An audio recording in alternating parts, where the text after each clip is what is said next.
But that's not a women's correction officer. And this is AI.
Peace, peace, peace. I'm just making some neat work stuff. I might flash the camera, but just so y'all know, I'm not turning my hot like my light is really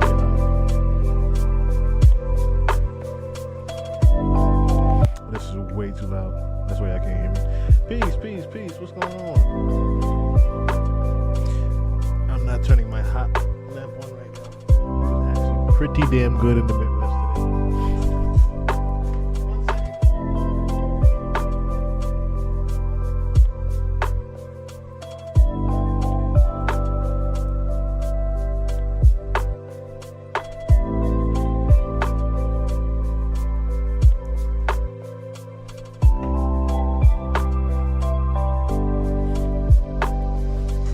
It's crazy because one day I'll have the heat on, and the next I just won't need it.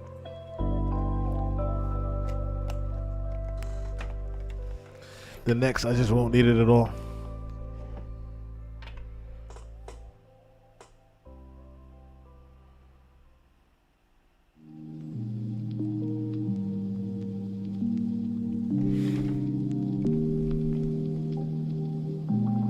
Long time no see, Simba. What's going on with you? Hope all is well, brother. Hope all is well.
welcome everybody. I'm your host with the motherfucking most.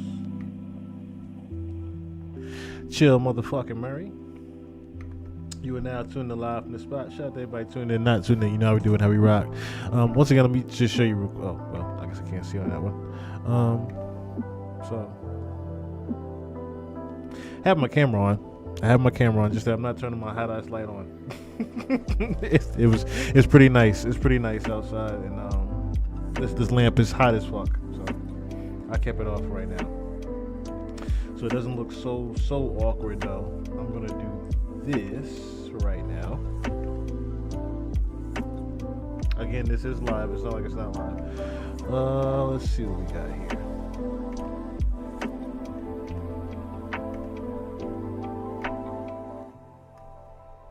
Because I didn't look ahead of time.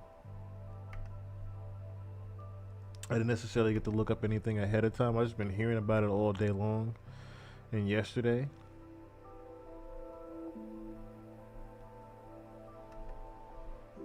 Is this it from Twitter?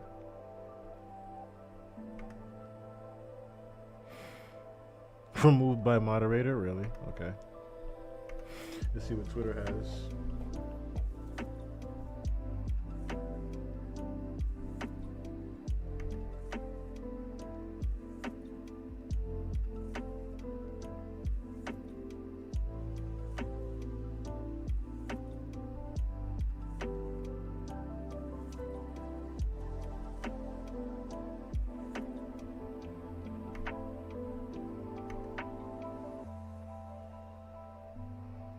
I was gonna say I could have sworn I had one on Twitter already.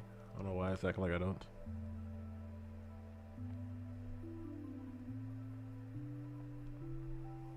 Then it takes me home. Unbelievable. All right.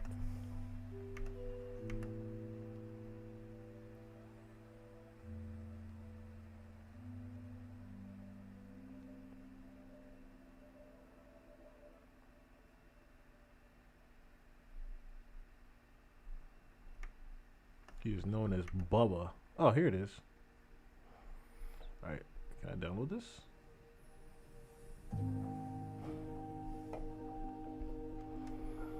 A better idea.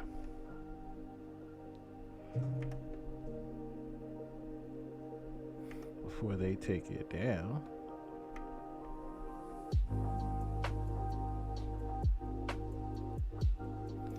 I'm gonna save it.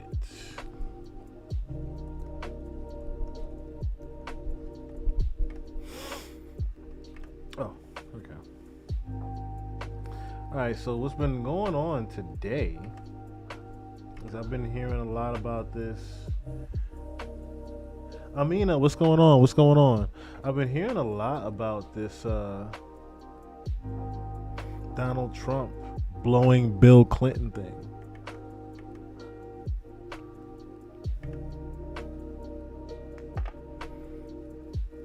I haven't, like I said, done too much research on it because I was at work most of the day. I wasn't able to do anything.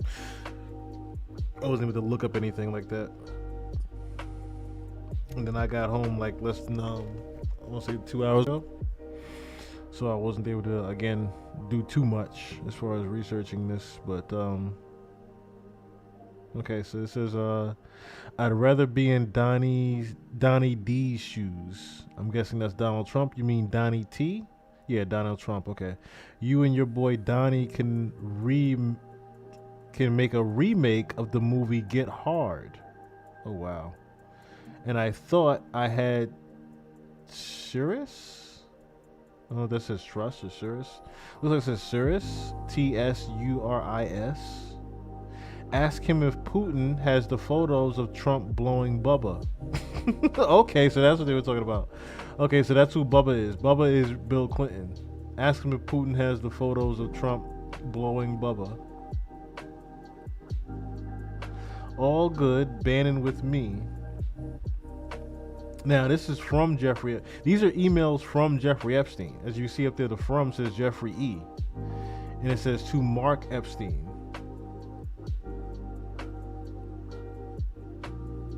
The owner of the Mark Hotel. You know, the hotel he was researching with Drake at, Mark Hotel. Anyway, all good Bannon with me. Jeffrey goes, how are you doing? A while back, you mentioned that you were pre-diabetic. Has anything changed with that?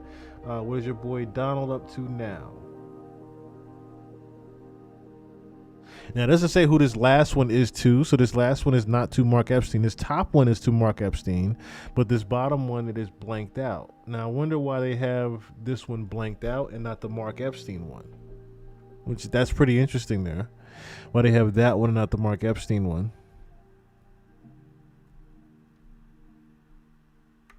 Let me put this on real quick while I get this in the microwave real quick.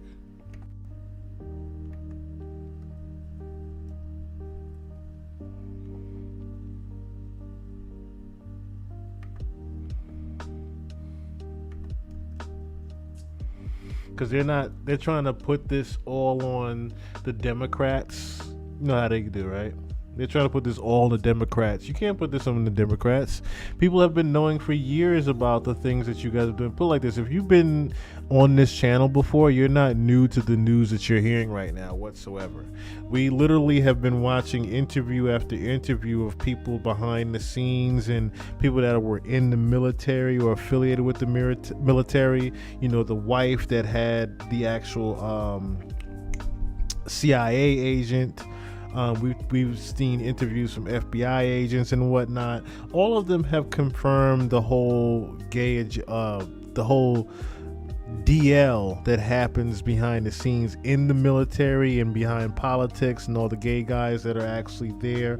We're not necessarily new to hearing about this whatsoever.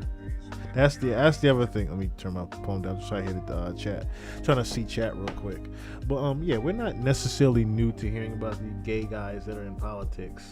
And we've known for quite a while about Clinton and Trump and Epstein. Now, we had an idea that there was something with Trump and Epstein as far as a gay relationship, but we didn't necessarily know how far or extent of it actually was.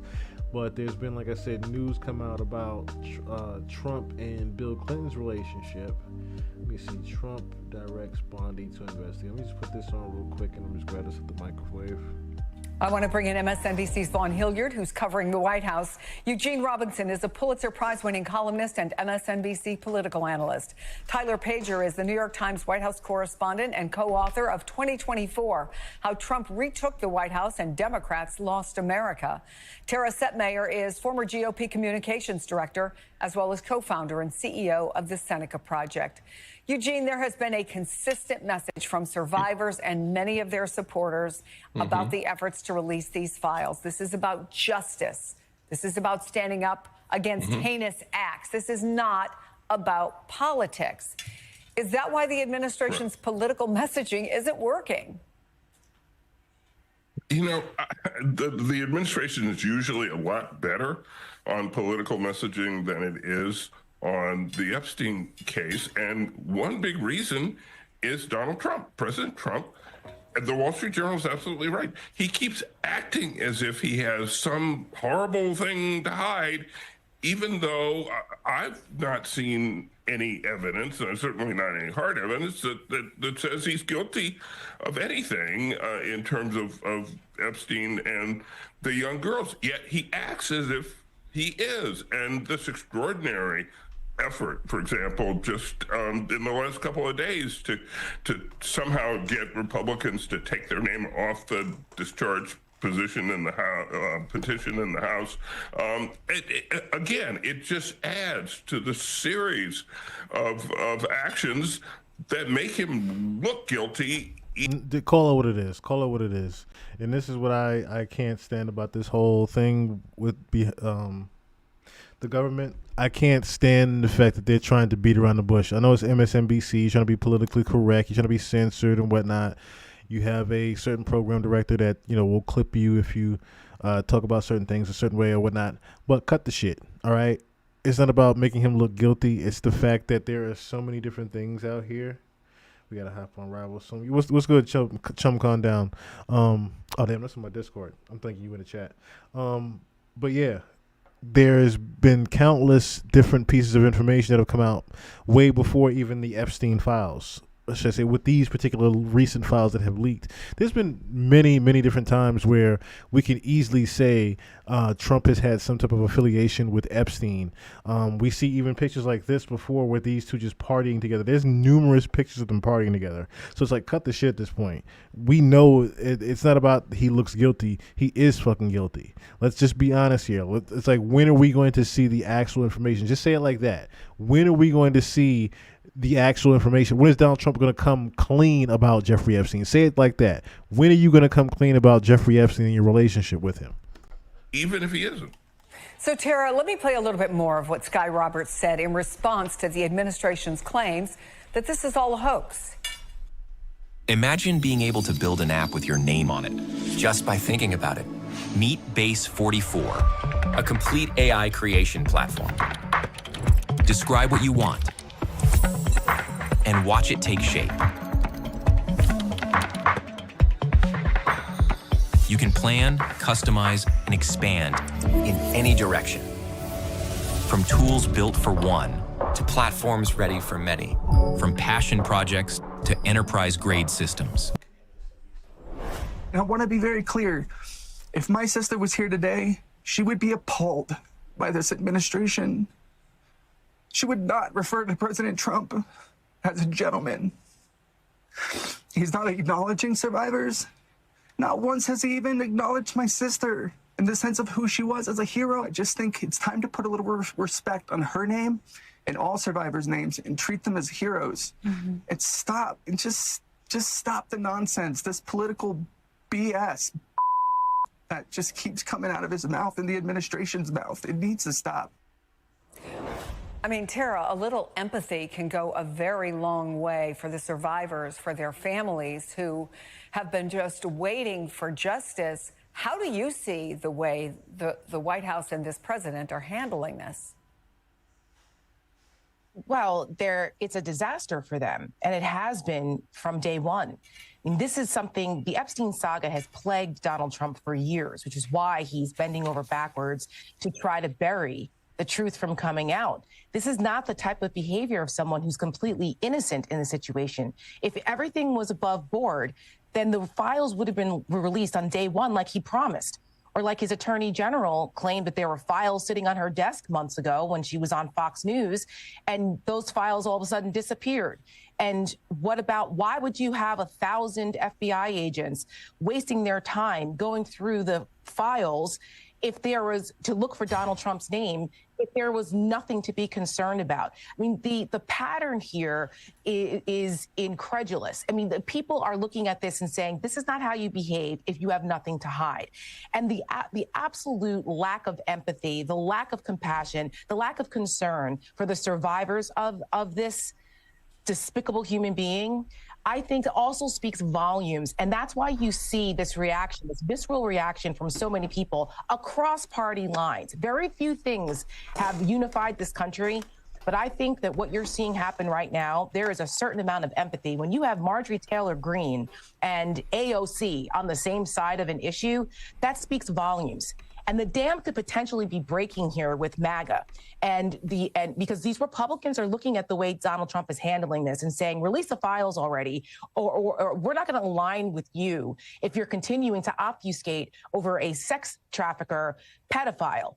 And then also you juxtapose that with the preferential treatment of Ghislaine Maxwell, which is something else that's a complete outrage. And what a disrespect and spit in the face to the survivors of this woman and what she did with Jeffrey Epstein. And I think collectively, the American people are looking at the situation and saying this is the acts of an unhinged president who has. Speaking of which, real quick, did y'all notice how quiet that whole Ghislaine Maxwell thing went after they spent like a week or two saying, oh, Ghislaine Maxwell's going to snitch, Ghislaine Maxwell's going to snitch, Ghislaine Maxwell's going to snitch. I knew all along when the DOJ supposedly, quote unquote, went and sat down with her, and then all of a sudden Trump's administration sat down with her, I knew she wasn't going to say anything. Because the ultimatum was going to be, look, you snitch, you're going to die. You don't say anything, we pay you off, you get some lesser time, yada, yada, yada. I already knew that was going to happen. Because the fate of her life was in the hands of Donald Trump at that point. So it's either Trump says, hey, you can come clean and do what the fuck you want, or Trump says, no, I need you to shut the fuck up and not say anything at all and continue to be quiet as you have been and not mentioning anybody else. That's literally what happened. They made sure that Ghislaine Maxwell, the key evidence to, or should I say the key link to Donald Trump and all the other politicians that were linked to Jeffrey Epstein, was Ghislaine Maxwell. So if Ghislaine Maxwell was able to say, hey, yeah, Donald Trump hung out with Jeffrey Epstein all the time. Such and such hung out with Jeffrey Epstein all the time. Had she said that, the whole thing would have blown over. But because they got to her ahead of time before she could say anything, we're at this fork in the road again, to where it's like, okay, do we try to force Trump to say something, or do we just leave it alone? You gotta understand now, like they said, the victims right now deserve justice. They deserve all the justice that they can get, and they're not going to get it because of who is actually president right now, and that is also by design. Something to hide, and the dam is starting to break, and it should. There needs to be accountability. Enough is enough. And Vaughn, I think it's worth noting that the president, who I think it's an understatement to say he typically does not shy away from a camera, has refused at least twice to answer questions about Jeffrey Epstein or the emails. But he is posting about it. So what's he saying? Right, and this is where it gets difficult to understand the extent to which there is any guilt of conscience on the behalf of the President of the United States, because he hasn't shared regret. He's noted that he, in his words, booted Jeffrey Epstein from his Mar-a-Lago club because he was a creep, and that he stole young women that were working at his club. But that is a far cry from suggesting that he was aware of sexual abuse, and that Jeffrey Epstein and Ghislaine Maxwell were engaged in sex trafficking. And that is where there is the deep questions as to why not only has he not ordered the release of the DOJ files, which he suggested during his presidential campaign he would, but here, just in the last hour, in 2 different social media posts, he is now directly calling for his Attorney General, Pam Bondi, to investigate Jeffrey Epstein as it pertains to some certain individuals that are Democrats. The former president, Bill Clinton, Larry Summers, Reid Hoffman. He directly calls on his attorney general to investigate these individuals and their involvement in Jeffrey Epstein and their relationship with him. And this is really what hits at the heart of the question as to the defense that he and the Department of Justice have made so far as to why they haven't released the files up to this point. And that is to protect individuals who the Department of Justice was not able to convincingly go to a grand jury to seek an indictment of for criminal wrongdoing. But now what you have is the president calling for a direct investigation and the potential release of files as it relates to Democrats, but not himself. I want to let you listen to attempted questions that were directed at the president on Tuesday night. Mr. President, on Jeffrey Epstein, thank you very much. Thank you guys for knowing. Mr. President, can you respond to these Epstein emails that were released today? Well done, Mr. President. Great job.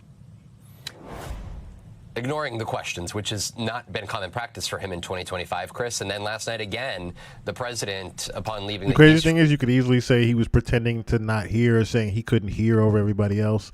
Notice that they had a bunch of Mr. President, Mr. President, Mr. President over that one clear ass guy saying, hey, can you talk about these Epstein files? And he just act like he didn't hear it. room. Several reporters again tried to ask him about the documents that were released by the House Oversight Committee, and he walked out without acknowledging those questions as well. And that is where, instead of placing the ire on Jeffrey Epstein or even specifically the victims and the survivors, and understanding that they have actively speaking out and sharing their own experiences, you have the president here in the last hour in another social media post explicitly calling out Republicans on Capitol Hill, either in the House, who signed on to that discharge petition, or also potentially Republican senators who may vote to have those the DOJ compelled to release the files. He said that some quote, weak Republicans have fallen into their clutches because they are soft and foolish. That is so far here on this Friday, where the president is directing his ire through all of this. So, Tyler, there's a real possibility here that despite the administration's pressure campaign, dozens of Republicans could vote with the Democrats to release the files. Politico said it could be as many as 100, potentially, in any case, a veto-proof majority. What would that mean for the White House and maybe as significantly the pressure it might bring to the Senate vote? Yeah, I mean, I think that's the big question is what happens should this discharge petition pass the House? What sort of pressure does John Thune, the majority leader in the Senate, face from his base and from the broader Republican Party about bringing this to the floor? I think it's unlikely at this point that we see the Senate vote on this petition, but I think the House vote will be instructive. But, I think this broader environment that we're in right now, where Trump is facing some pushback and pressure from his base and from some of his most loyal supporters on a whole range of issues. Obviously, the Epstein case has been a flashpoint dividing the base, but it's not just the Epstein files, right? It's also inflation and prices, his overseas commitments. There's a whole range of things. And so I think this is just part of a larger challenge the president and his administration is facing.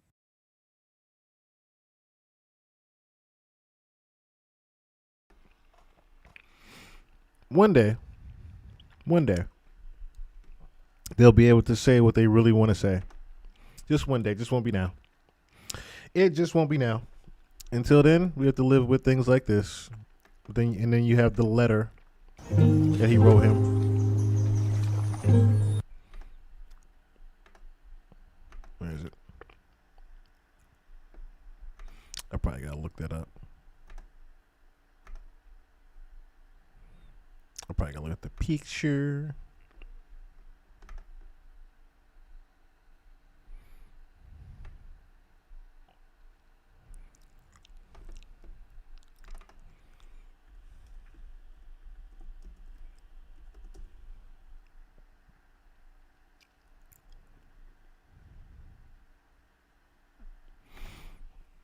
Who's got a better one of it? Who's got a better one of it? All right. You could barely make this out, too. You just see Donald Trump's signature at the bottom, but it's very vague of what it says. It's very vague at what it says. I guess that's why everybody just has like a picture of it. They don't necessarily have... There must be more to life than having everything, Donald. Yes, there is, but I won't tell you what it is, Jeffrey. Now will I share? I also know what it is, Donald. We have certain things in common, Jeffrey. Jeffrey, yes, we do. Come to think of it, Donald, enigmas never age. Have you noticed that, Jeffrey? As a matter of fact, it was clear to me. Looks like it says the last time I saw you, Donald. A pal is a wonderful thing. Happy birthday. And may every day be another wonderful secret. Yes, it's like things like that. May every day be another wonderful secret. Like I said, it's at this point you got to just let them, we have already studied the fact that these two are reptilians. Let's call a spade there. The fact that we know majority of politicians and majority of the government is literally run by reptilians, this is more and more evidence of it. It ain't just the pedophile thing.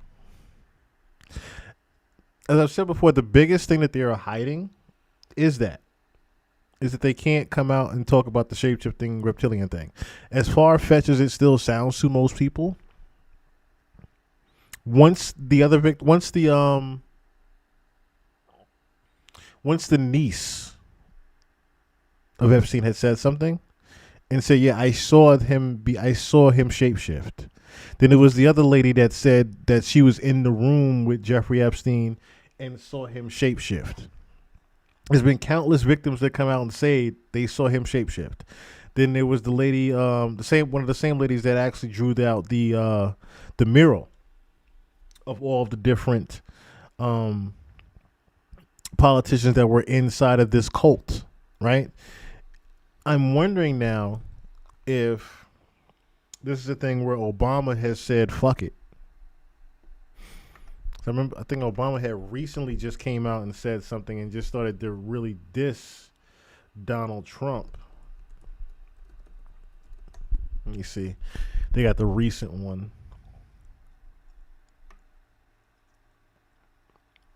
Is it this one?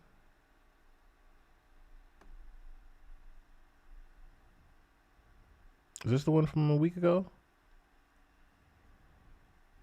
Yeah, it is this one. Okay. I ordered 200. This is the one from a week ago where Obama just went. He just went in. He just went in.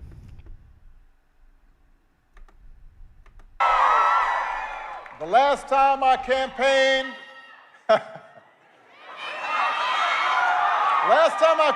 in Hampton Roads, I was running for re-election.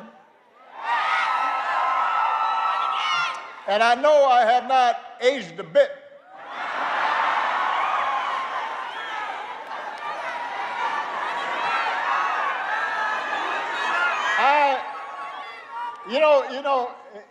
It is an issue. You know you've been around a long time when you're in a photo line and some tall guy, with a beard comes up and you're taking a picture. What's your name? And then they say, pulls out. He says, "This picture I want to show you. This is you holding me as a baby." And you're all, oh man, really? I'm old. But I am here today for a very important reason. I am here to ask you to vote for the next governor of Virginia, Abigail Spanberger, for Virginia. Notice, they haven't made health care more accessible. They haven't shortened your commute or prepared young people for the future where AI might take their job. And all the nonsense we see on the news every day, the over-the-top rhetoric, the fabricated conspiracies, the weird videos of a U.S. president with a crown on his head flying a fighter jet and dumping poop on protesting citizens. All of that is designed to distract you from the fact that your situation has not gotten better. They do it so you won't notice that while they're helping the wealthiest, most powerful people in the country consolidate more wealth and more power, your bills are still going up. And you're waiting longer at airports because there aren't enough air traffic controllers. And the program helping your kid with special needs was just gutted. So that is what's happening. And the good news is there's something you can do about it. Right here, right now. Because you've got a candidate for governor who's got a track record of getting stuff done. Somebody who sees you and has been with you and knows your struggles and will fight for you every single day. Virginia, it's time to point America in a better direction by electing Abigail Spanberger as your next governor.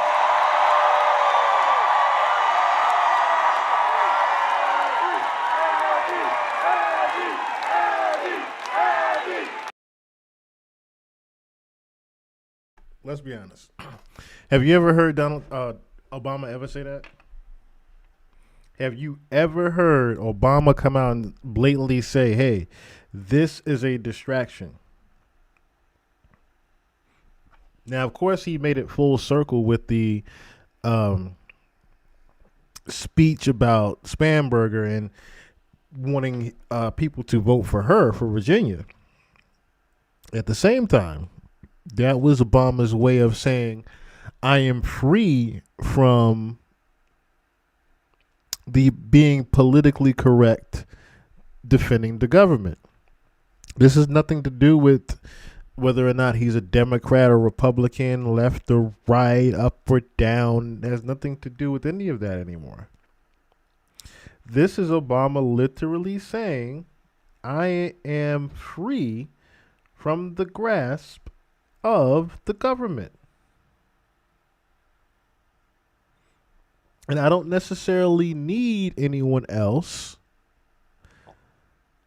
to tell the truth anymore. That is literally what's happening now. Is he saying he doesn't need permission to tell the truth anymore.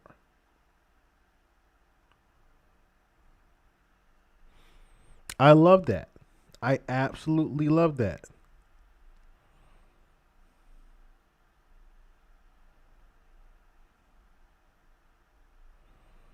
Let me just tell this person we are live. We are live. We're live. As I said at the beginning of the week, we are trying to hit a $50 goal, a very, very small $50 goal. The Cash App is there on the very bottom left-hand corner of the screen. But yeah, Obama is pretty much done. Obama is pretty much done. And let me put this up here.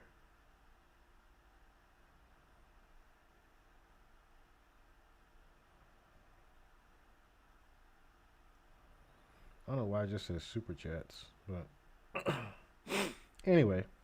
Okay, let me just move this down here.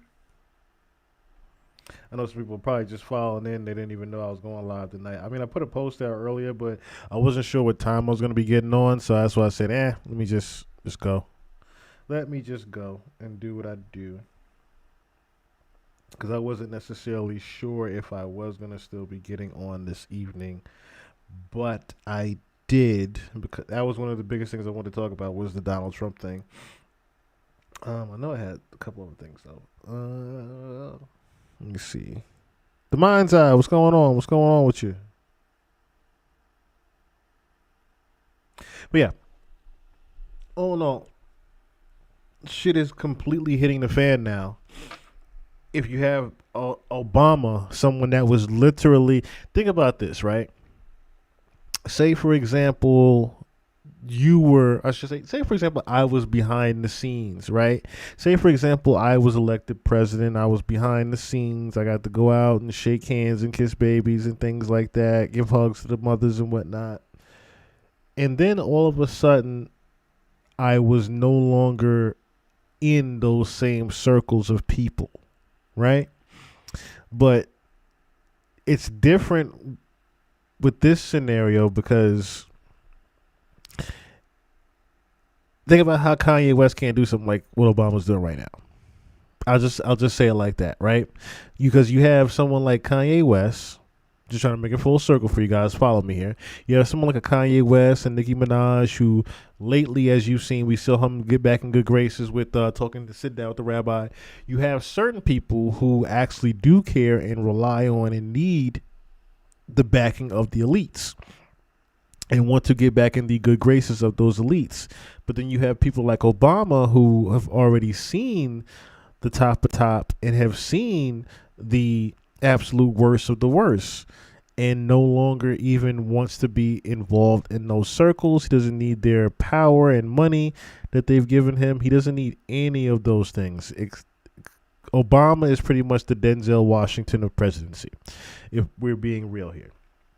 He's always had the charisma that not too many people have as far as being the president. And you could say it's because he's black or Guyanese or whatever have you, but he's always been the voice of the people. And he's actually lately been using that more and more to pretty much do the right thing. As we talk, he's put out the movie Leave the World Behind. And I think we watched that on was it a couple of months? No, last year when it came out. We watched that together last year here on the channel, and it was a very eye-opening how many different things were involved in that movie that have now come to fruition. You even have the scenario of, I'm trying to think now with the Tesla thing. It was something here. It was something that happened where a Tesla vehicle had actually killed somebody. But in the movie, there was literally a group of Teslas. Now that could be a symbol of a symbolism to a number of different things with Tesla, because we all see what's happening with Elon Musk. We all see the Trump relationship with Elon Musk that pretty much went down the drain. I'm wondering now if this is a situation where government pretty much knows that they've lost power. And this is why I said the whole alien thing is going to come sooner than later. Even World War III, pretty much we've already been in it, but it hasn't been any real destruction done on our part, that I should say to us, that we see in our part of towns. So it hasn't really affected us the way it's affected so many other people. With that being said, World War III is still among us, not upon us anymore. It's literally happening, and we're just not feeling the actual effects of World War III the way we would have in, the earlier days, to say the World War I and World War II, to where, like I said, everything was just affected. Right now, there's too many things that distract us. There's way too many things, as Obama said. There's so many things put in place to distract us, we don't even feel that we're in World War III. And then he can't use war to distract us if the war isn't necessarily affecting us, as far as us being bombed and missiled and everything like that, or nuked. That would be the only way it would affect the U.S. and the distractions that it has with social media and TikTok and everything like that. That would be the only thing that would distract us from an Epstein files or everything else we have going on in our lives, is if an actual nuke or some shit happened. And even then, you would still have people tweet about it. You would still have people make videos and TikToks say, hey, I'm a part of the nuke, I survived the nuke. You would still have shit like that happening. So with that, you have to understand Trump is in a situation where he could rush. They could rush the whole Project Blue Beam thing. They could rush an apocalypse happening and say, hey, you're either with us or you are against us, type of thing. You are either with us or you are against us. They can easily rush one of the two and just give you that ultimatum.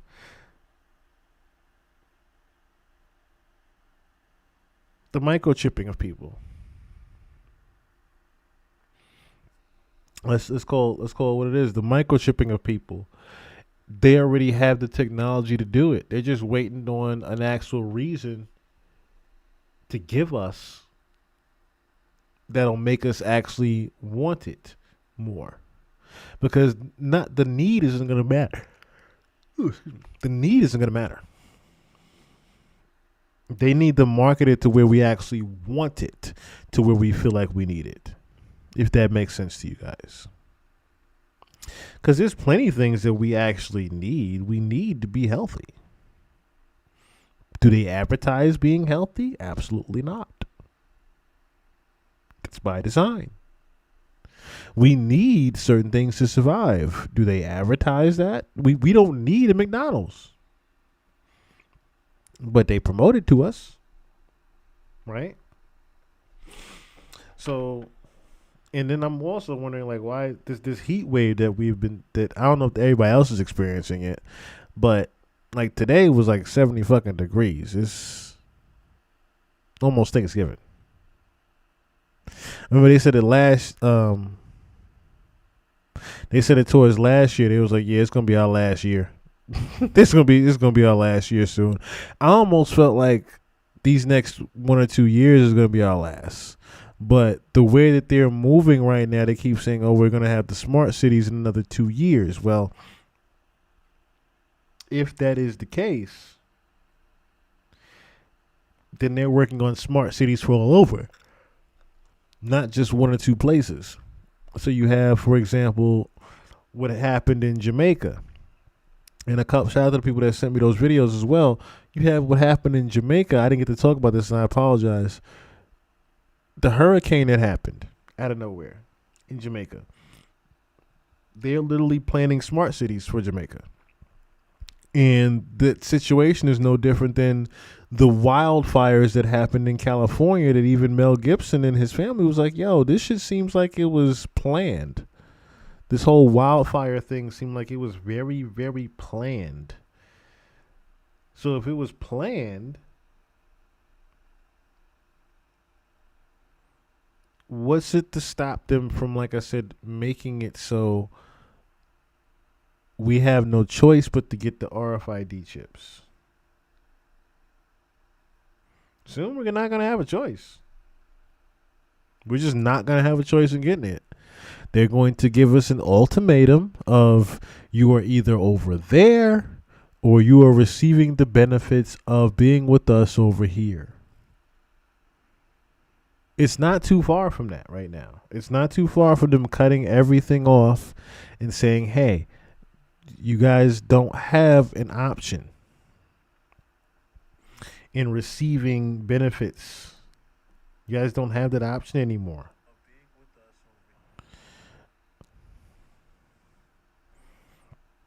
But okay. I do hope everybody is gonna be okay within this next year or so. As I've said time and time before, there's gonna be some stuff you're gonna see. It's gonna make it hard to smile in the future, as Pac said. I'm not gonna be here too long tonight.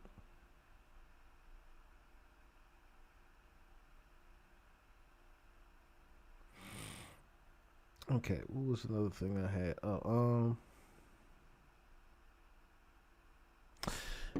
I guess get to some funny shit real quick. My goodness, it is humid. It is humid in my place right now. It's humid. I almost want to cut my AC on. I almost want to cut my AC on. It's so damn humid. And I know it's not going to be like that in the morning time. My goodness. Like it literally feels like it feels like summer in my damn apartment right now.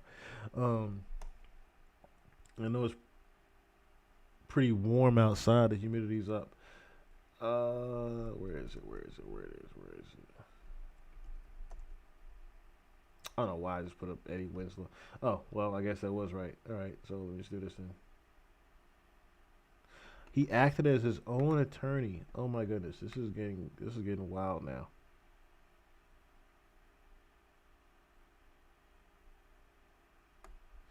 Hold on, I want to look at some of these. This has been getting pretty wild with what's his name, Darius McCurry.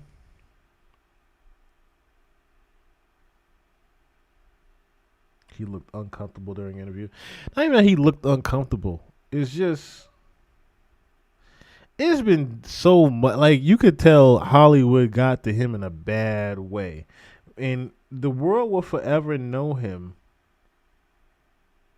as Eddie Winslow of Family Matters. But he's had some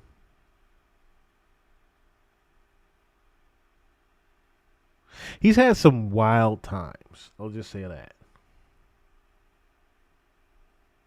He's had some wild times and some wild things happened. My man has been dating trannies and ducking the police. That is the best way I can say that. He has been dating trannies and trying to duck the police. All right, so let's look at this first one here. So I'm still. Oh, let me look at this little short right here too. Pull this up. He has been, like I said, it's just weird. Because like I said, I wasn't expecting this.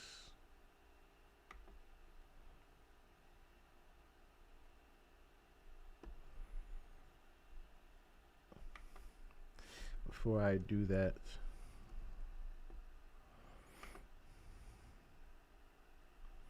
I kind of want to know what he got arrested for.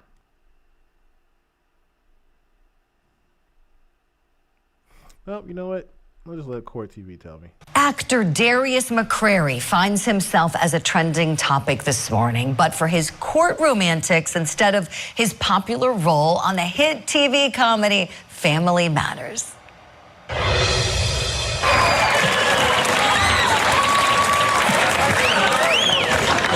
Wow, Edo, what luck. The girl of your dreams just dropped in. Hey, baby. Home now. Known for his role as playing Eddie Winslow on Family Matters, Darius McCrary stood before a judge earlier this week for some more serious matters. McCrary was arrested in California earlier this month, stemming from a missed court appearance in Michigan relating to his failure to pay child support. But he chose to represent himself during the hearing and even presented this motion before the court.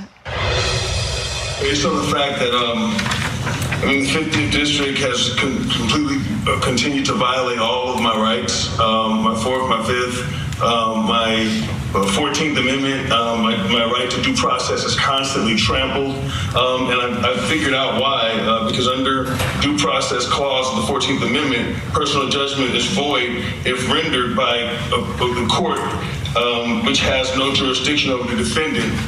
That's Penmore versus Neff, 95 U.S. 714, 24L, ED 565. And Michigan has no jurisdiction.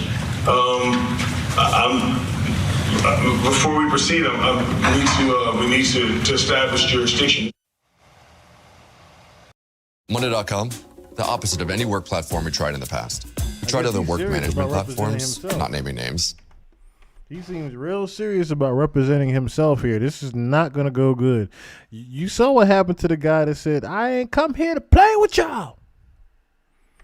All right, so let's break down the courtroom conduct, shall we? Let's get our guest thoughts on Darius McCrary's initial statement and that motion we just saw he made before the court. Let's bring back in attorney David Bruno and welcome in entertainment commentator Holland Reed.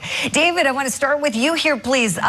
He's not a lawyer, but he was really good spouting out, his rights and citing amendments and due process.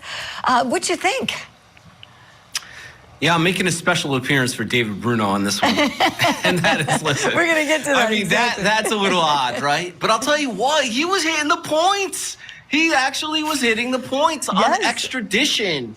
Because anytime we talk about extradition, what first has to be established is the jurisdiction of the original court, that the defendant is the actual person in the complaint or warrant, and then there's a process. It's the extradition process. So there's an old adage that says, he who represents himself as a fool for a client. But Eddie here didn't do a bad job, honestly. Yeah, I was impressed. I mean, he definitely researched the issues. I was impressed for a non-lawyer to come in there and make that argument to the judge. I thought he did a fine job. Holland Reed, we want to know what you think, please. Julie, you're going to know what I think, because this is the case of, are you delusional or are you actually really smart? It's like, stay in your lane, play your part. You're an actor on TV, but maybe not. You might want to be careful when you're defending your life, your livelihood, and your rights. But I will say, to David's point, I agree with him. It was cringy to watch, but also very, informative, because he did know what he was talking about. I will say, though, when the judge told him to get a lawyer, I was like, yeah, maybe do that, only because he was coming off a little, not necessarily unhinged, but you just want to make sure you have the degree behind you when you're defending yourself. So, I mean, he did come with the facts. He came with the facts, but still, nobody wants to see it. It was a little cringeworthy, but not terrible. You're right, Holland. Yeah, it was really not a bad start. That's a good way to put it. It was not terrible. Yeah. A decent start for a non-lawyer representing themselves in the courtroom. So then things changed a bit for him in the courtroom. So he had this to say while responding to the state's reply to this fugitive complaint that was filed against him. Let's watch. Sir, did you care to respond before the court rules on your motion? There's no injured party, Your Honor. Oh, I'd like to also say I'm here in special appearance. Specially appearing for who? I'm here on special appearance. Sir, who are you specially appearing for? I'm specially appearing for Darius McCrary. I'm here pro per special appearance. And when you say you were here pro per and special appearance, who are you? I'm an authorized signatory thereof of the estate and the executor of the estate. Who's the estate? The McCrary estate. And your name is? Darius. I'm the authorized signatory thereof, Darius McCrary. And your name is? Darius McCrary. Oh, so we're asking, should Darius McCrary act as his own attorney? We know he's an actor. Holland Reed, you're an actress. I want you to weigh in first on this, please. Julie, I feel like from now on, I just want to be here on a special appearance. I just want to just speak in third person. I've never heard that, and you as a prosecutor, I'm sure, like I've never heard anyone stand up and say that about themselves and speak in third person. I think that also is kind of like where Hollywood can really kind of remove you from reality. You're in a courtroom. You're not on special appearance. You are yourself representing yourself. So again, cringeworthy, not terrible, but very interesting to watch. Yeah, definitely. You know, the first time I saw it, David Bruno, I thought, oh, he doesn't sound well here. What is going on? It's like a strong start, and then what is happening here? But then when I watched it again, I thought, is he confused thinking that he wants to put his appearance on the record? You know, like we say, you know, good morning, Julie Grant, representing the Commonwealth of Pennsylvania, Your Honor, you know, and I introduce myself. Is that what he's doing? I want to know your thoughts, David. Oh, I'll tell you, who knows what he's doing, honestly? But this is a child support case. He's not paying his child support. And then also the prosecutor made an argument that he's a flight risk because he was arrested like at the border of Mexico. And the argument is that he's developing real estate in Mexico, and that's why he was down there. I mean, round and round and round we go. How about just pay your child support? Okay, then you can get out, and then you don't have to make special appearances, and you don't have to do all this legal work that you have no idea what you're doing. Right. Yeah, it's really sad. I mean, so this warrant's issued, and he gets picked up on this warrant. And so that's why the challenge of, you know, the jurisdiction here. And he's going, wait a second, I'm in California. What's up with this in Michigan? And so he was right to question things. But yeah, like you said, David, if he wasn't paying, and we don't know, want to be clear on that, he needs to clear up his problems if there are some outstanding bills that he owes. Perhaps he should go back to acting. I loved him on Family Matters. I love that show. Who else was a TGIF kid growing up? Holland, David Holland? Yeah, I mean, Family Matters. We lived for that, didn't we? What'd you say, David?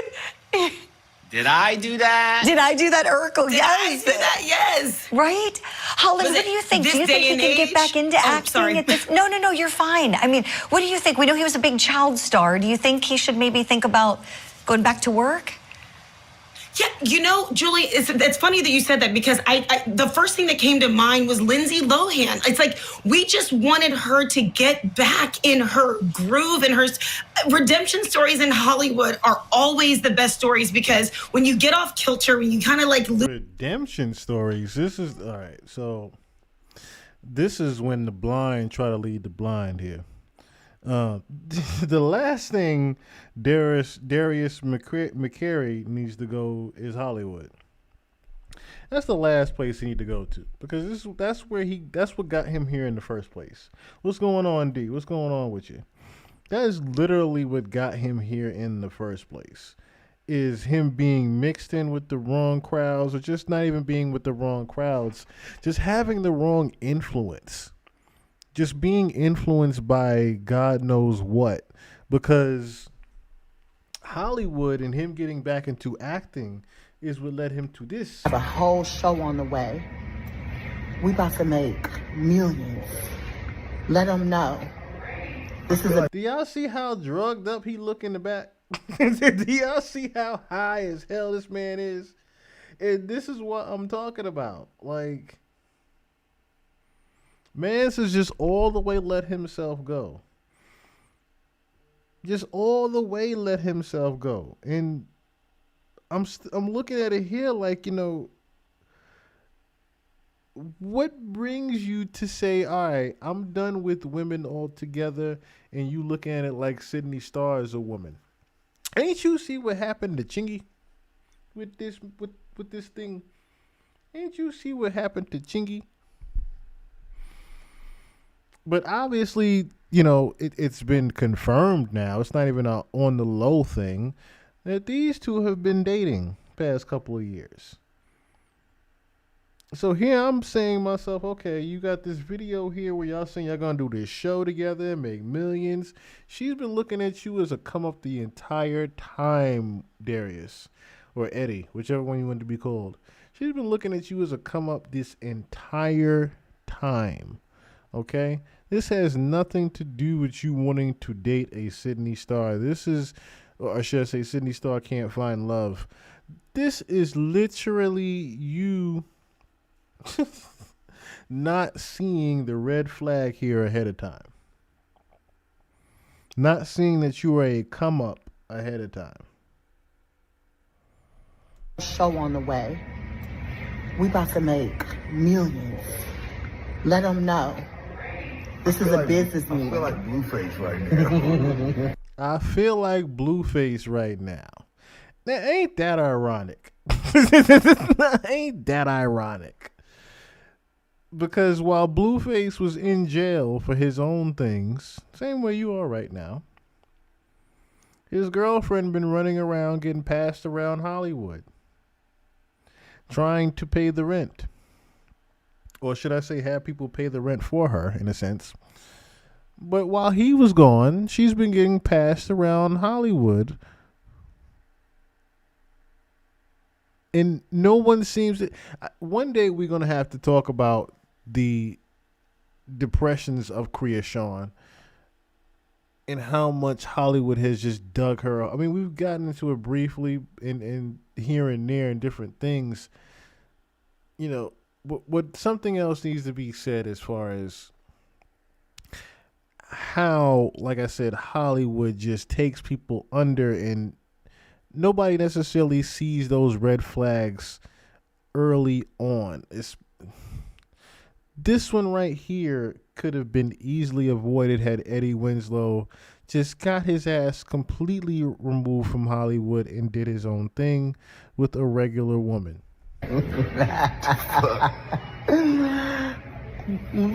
Blaine, I'm your Krishan Rob. Just go get a fucking tooth with my face on it. I'm your Krishan. Look how he even said it. I wonder now, is this one of his realization camera moments where he's like, well, damn, how did I even get myself here? Krishan Rock.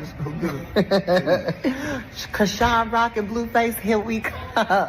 No. Wait, they got back together. He said no. No, that's not what we're trying to do. That's not. We're money makers. Have a whole show on the way.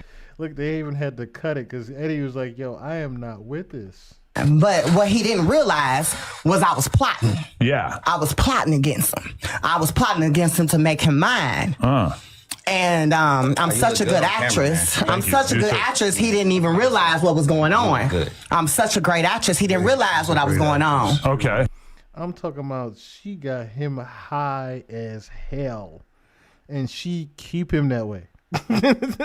She obviously keeps him high as hell just to make sure she could either spend his money or just run up his clout. Because let's be honest, if it wasn't for a Darius McCrary being in the public eye and dating a tranny, would we really give a fuck about Sydney Starr? Hell, we still don't necessarily care about Sydney Starr. we still don't really care about it. The only reason we do is the guy sitting on the left. He didn't realize it. So the shoot that we were doing was for a pilot television show. So while we were doing the shoot, I put my little Sydney Starr spell on him while we were looking at each other because the photographer said, look at her. He's like, I don't really want to look at her directly. I was like, look at me, nigga. And when he looked at me, I did the shakundala kundala lala. What is that? What is that? Oh my God. That's when I make a nigga fall in love. Ooh, what do you do? It's all I gotta do is do that voodoo. Little twinkle in my eye. And I told him, Daddy. Did she twinkle in your eye? Did she twinkle in your eye? It's a crazy question. Is she twinkle in your eye? Is it still down there? You might as well just ask that question. Is it still there? Did she just twinkle in your eye with what's down there? It's the video on my page. When he looked at me, it literally was like, but what he didn't realize was I was plotting. Yeah. What's going on straight from DC? He never realized that I was plotting. You hear it from the horses or whatever this thing is mouth. you hear it from the horse's mouth. This is someone that literally has just been trying to milk his clout. And notice how now that he is in jail, you don't hear her "I'm defending my man" tweet. You don't see her on Insta. You don't see her anywhere. She's just nowhere to be found now that he's arrested, right? Nowhere to be found. And they were like, "Oh my, we got to talk to you about this script that's coming up." I was like, "All right." And they're like, "Oh, so listen, it's you and the smart guy. Listen." And the smart guy. Me and the smart guy. What? Real life. It was it. Yeah. And it's getting more hot and steamy, it seems. It's scary. And it's like bro. the Sydney Star Darius situation go down. What was it? You got to brief me on it. Was it? Yeah. And it's getting more hot and steamy, it seems. It's scary. And it's like, bro. do you feel like that? Do you feel like, because you're in Hollywood, do you feel like that's real publicity or like just from you as a Hollywood insider, just watching? Yeah, I don't know. It's scary as man. You got to look at the Adam's apple. You got to get medical history. It's tough. He paid she says he paid for the full procedure to kind of go. Oh, well, God bless him. Well, God bless him. But yes, what they're referring to is he paid. This is what I'm talking about. She literally is using him. Literally using him so she can get further in life. As he just said, you got to be careful in Hollywood. Listen, I'm at the point now where if I was living out in there or even Miami, I'm saying, listen, I don't want to see IDs. I'm not asking your age. I want to see birth certificates. I want to see you. I'm hoping you are carrying your birth certificate with you because I want to see it. I want to see the real physical copy your mama might have gave you. I can't trust a thing nowadays. If you go out of town, overseas or something like that, you have to be very careful. It is abundant. And, I'm not trying to offend the them or theys or the gays or the guys. I'm not trying to offend any of them.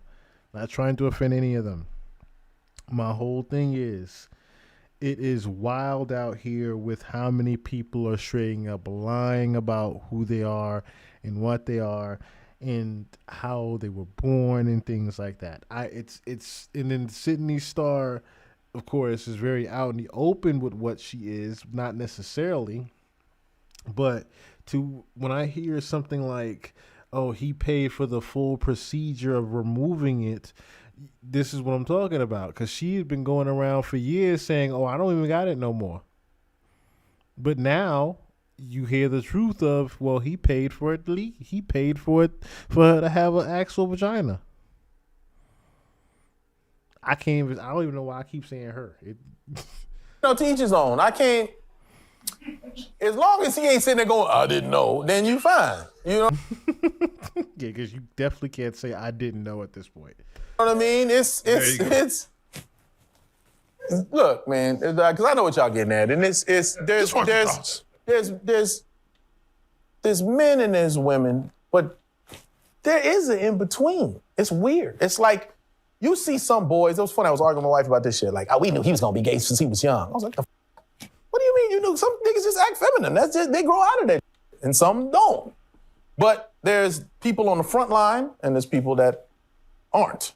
There's ones that you just get into the battle, and some that are kind of a little timid, but maybe they're smarter, maybe they're this and that. the Y chromosome and all that. If I was smarter, I can articulate this a little bit better, but I've been drinking. What I'm saying is, some men are more men than not. Some women are more feminine than not. That middle, there's not a world where... If you have SNAP or Medicaid, you may qualify for a free iPhone or Samsung, plus... I, the man that I am, can do the things that other men can do and say that they're straight. Because I'm not that type of man. It's just acting. Kiss him on the lips. If I actually kiss him on the lips, it's not acting. I didn't act like I did it. Nigga, I did it. What the is acting about actually kissing a man? If I'm and this happened a lot, I'll be in a hotel by myself. I'm watching the show. What's about I will do this by myself. I don't just watch and be like, it's cool, nobody see me. My stomach literally, and I'm just saying this just to be funny, but it's like, I'll be like, the men that can't do it are just different types of men. They just are. And they be like, well, can a guy kiss a guy and be straight and go home and have kids and all that? I'm like, not this type of a guy. I can only talk about me, you know? Did you lose any disrespect for, did you lose any respect for Denzel when he said that there's a kissing scene that was taken out of Gladiator? I'm still blaming that on AI. Gotta blame So it on I that. meet him. And he was like, yeah. The only thing I think about, I'm a movie buff, so Godfather. Godfather 3? 2? 2. Fredo. Yeah. When he grabs Fredo, kisses him in the mouth, I knew it was you, Fredo. Not one human was like, oh, he gay. What he explained was he kisses this man in the mouth and then kills him. You go, oh, that's deep. That's deep. So wait, so like Jake Gyllenhaal, Brokeback Mountain. Do you look? Never saw it. You know what? I got an argument. I got an argument with. This is funny. I had to look at the women. Y'all got women here. Yeah, you got to affirm yourself. I got to shout out. I got to shout out one of my favorite co-stars of all times, Golden Brooks. We did this series called Saturdays. Only won one season, but it should have won way more. We had great chemistry. I feel like I've known her forever because she's just such a cool person. And we were talking, and we were talking this type of shit. So I know we went out to eat somewhere, and a person came over with very long nails, and she knew who the type of person I am. And she was like, oh, girl, your nails, and he's da. Then she goes, yeah, Omar likes them too. And I looked at her like, girl, don't you start no shit. And they even looked at me and just was like, okay, and then, walked off. And she's like, what's your problem? I said, no problem. It's just, you knew by doing that what you was doing, so knock it off. I'm fine. I'm cordial. I have many, I won't say many, but I've worked in this industry around plenty of gay men, and none of them have crossed the line because they know, I think. I shouldn't say it like that. Maybe they weren't attracted to me. I don't know how that works. But the point, however that goes, it's a mutual respect. But even like this guy who's like all feminine, he saw me, he was just like, okay, what do you want to eat? Okay, bye, and then walked off, right? But she was trying to explain Brokeback Mountain to me. She's the same thing. She's like, you didn't see that movie? And I was like, no. She's like, nigga, why? And I'm like, because I can't watch something like, I said, so I started asking her about it. I'm like, did they kiss? She goes, oh, yeah. And I was like, oh, yeah. And I was like, what's oh, yeah? And I was like, well, she's like, and obviously they aren't gay. And I was like, I don't know what obviously means, but whatever. And then she was like, no, and they get to like doing this and that. I'm just like, come on now, come on. She's like, but that's not the point. It was all about the feeling of men, and they were just like in a relationship. I'm just looking at it going, whatever point they were trying to make, no. Use it with horses and voiceovers or animation or something. Why you gotta have two actual men? You know what I mean? Use it with some puppets. Like, why? Yeah. Then we could be like, oh, this is entertaining. Oh, it's just puppets. But I want to see that. I don't know. So anyway, but what I'm trying to say is that for me, I don't, when, and this is interesting. My mom, wow. My father's brother was gay. My father was the most man you've ever met. You're like the most manly alpha male. Just what? And him and my uncle fell out. You know, probably because of that. Neither one went to each other's funeral. He didn't go to his, and then he died later, but I didn't speak to him because he didn't speak. My uncle stopped speaking to me because my dad stopped speaking to him. Just some, careful. Certain type of acting type of way. You know what I'm saying? So my mom was super hard on her sons. Like, I don't want them to be gay. They might follow after this. That's just how her thinking was. And I was always just like, you slept in your own room and 2 weeks old. I'm like, that is neglect. Ain't that strong? That's neglect. The fuck? It tells that story proud. He had his own room in 2. What the fuck? In weeks? I was a bitch. But of that fear of thinking that it's something you can do that'll turn you a certain way. And I'm like, it's either in you or it's not. That's just how I feel. Because there's not enough conversation that make me go, you're right. Let me kiss this. There's not enough things I can see to go, that makes sense. Now my stomach won't turn when I do this. And it's just me. Like, I don't know what that translates from. If there's a therapist that can get it out of me, I don't want it. So what about, the men who want the opportunity or they want the bag, and that bag or that opportunity comes with that. And they just was like, well, I'm just trying to get this opportunity or this bag. This is why I keep trying to say it. I mean, maybe you more man than me if you could kiss a man and then be fine with that. Right. And then still go back. Maybe you more. Maybe that's where I'm at. Nope, I can't do it. I just can't, and it's weird. I don't like long hugs, nigga. Get off me. But like long my message is there's not a situation where you have to do anything, bro. Stay black, die, that's it. There's no, I had to, I was gonna miss what? Yeah. What was you gonna miss? There's something else later for you. Maybe it wasn't meant. God has a plan for all of us. We just either follow it or we don't.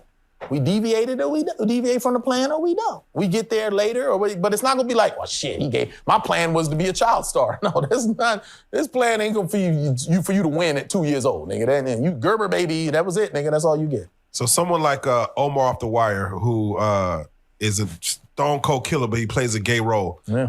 Let's say for you, there's not a gay scene in it, but you're a gay killer.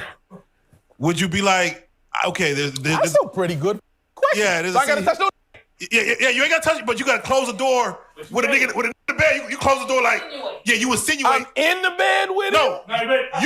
He in the bed and you close the door like, nigga. He's in the bed, bro. Maybe I didn't watch The Wire. He never kissed nobody. He did. Oh, but I'm painting a different over. Next question. He said no, next question. Rest in peace. Rest in peace. I turned down some scripts where I read and I went, wow, this is a movie. This would be this. He laying in bed with the nigga. Nah, nigga. So even you're just laying in a bed. Now this is deep. So when I did Smart Guy, they came to me again. I'm like 20, as it was 20 to 24, 20 to 23. Anyway, I'm 20-year-old, and they were like, "Omar, we got to talk to you about this script that's coming up." I was like, "All right." And they're like, "Oh, so listen, it's you and the Smart Guy. Listen." I'm like, there's a lot of bad that's about to come after listen. All right, like, me and the Smart Guy, what? They're like, hear me out. So you're gonna be in class, and there's gonna be a class project that 2 people have to take home an egg. And the 2 of you guys are partners. So you take home the egg and you raise it like it's a child. But the humor is, he acts like he's the dad and you act like you're the mom. And I'm like, okay. And they're like, but we're gonna come with these scenarios, but when you watch it, it's hysterical. Because I don't ever have to be feminine. Obviously, I don't have to put on lipstick, I don't put on a dress, none of that. I just have to react like the mom in the scenario would react as opposed to how the dad would react. And I said, let me see the script. Right. And I read the script, and the script was funny. But it wasn't nothing where I had to do but they were so nervous. They were just like, oh my, it's not gonna go for this shit. Right, 20-year-old black man. Right. but if you see it, go find the episode and you'll see it. It's very tasteful. It wasn't nothing. You had the lipstick, the dress, it's emasculating. Why? And it's confusing to our children. It's just so many things. And again, I got so many reasons why it's not for me. And most of all is I wouldn't do it justice. I would offend them more than anything. They'd be like, what the fuck? I didn't do it. You were horrible. You put me in this, man. Yeah, bitch. They'd be like, yeah. That's not how we, no, you know. So, the crazy thing is, right, while we're on the subject,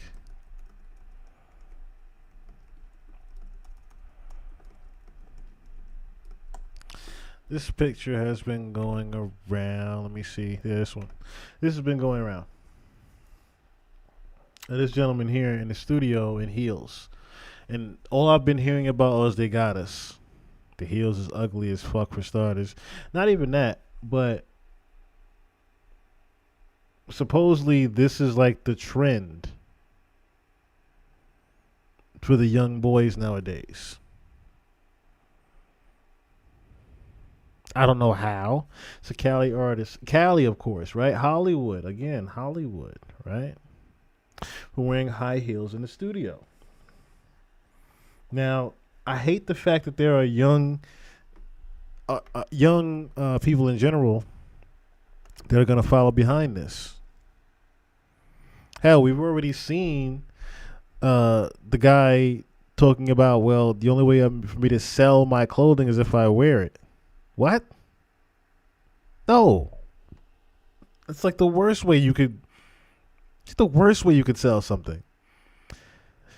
As far as feminine clothing, a guy wearing his feminine clothing that he's trying to sell. First of all, why are you selling feminine clothing? Why are you only selling female stuff? That was cringe in itself that the guy was selling lingerie and dresses and skirts and whatnot, but it had to be you doing that first to even go over and say, all right, well, let me put some man shit in here too. No, you should have been selling both, and you should have been marketing your man shit. You didn't need to put the skirt on with the do-rag, brother. You didn't need to do that. But that is the way, like I said, the young crowd evidently thinks. I don't necessarily approve of it at all. But like I said, I understand where it comes from because they are very misguided at the same time. They're misguided by a Young Thug. They're misguided by a Lil Wayne who kisses baby. They're misguided. It's a few different ways we can go there. They're misguided by a Lil Yachty. Right? They're misguided by so many different influences that turn them a certain direction. I don't understand where Darius McCary's infatuation came from other than, like I said, him being drugged up and high. Because there's no other way that you could be that possessed to say, hey, I'm going to look at you as a woman and not a man, even though you're telling me you used to be a man, and I'm going to pay to remove your man part so that confirms that you are a man, actually. There's no way in your right, sanitary, sober mind you were going to make that decision to swipe that card to get rid of someone's dick that they were born with. It's just no way possible that you were sober doing that.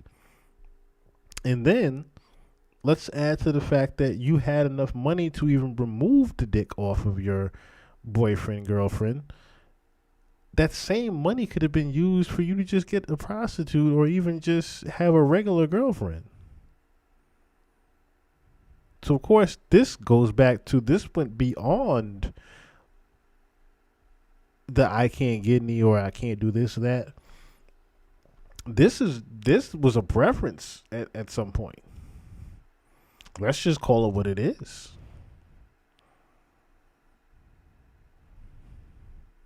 But as Omar said, to each his own, and I digress.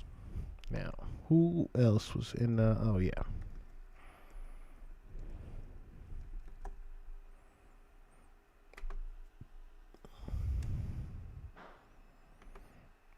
So I seen this recently and was like, why is everybody just going to jail?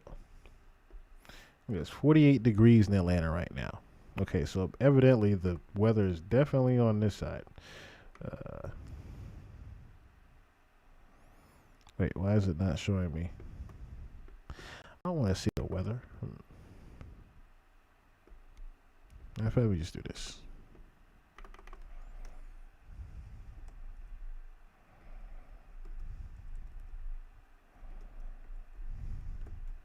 I was spelling it wrong anyway. I was spelling it wrong anyway.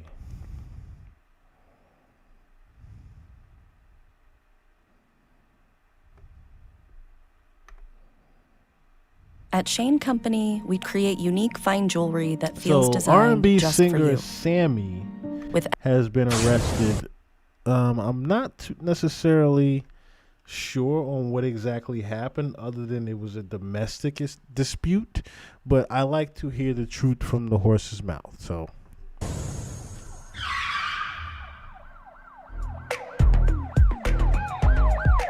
Let us hear from Sammy himself. Now, some of you might be too young to know who Sammy is, but Sammy is I want to say 90s. He's part of the 90s crowd, R&B singer.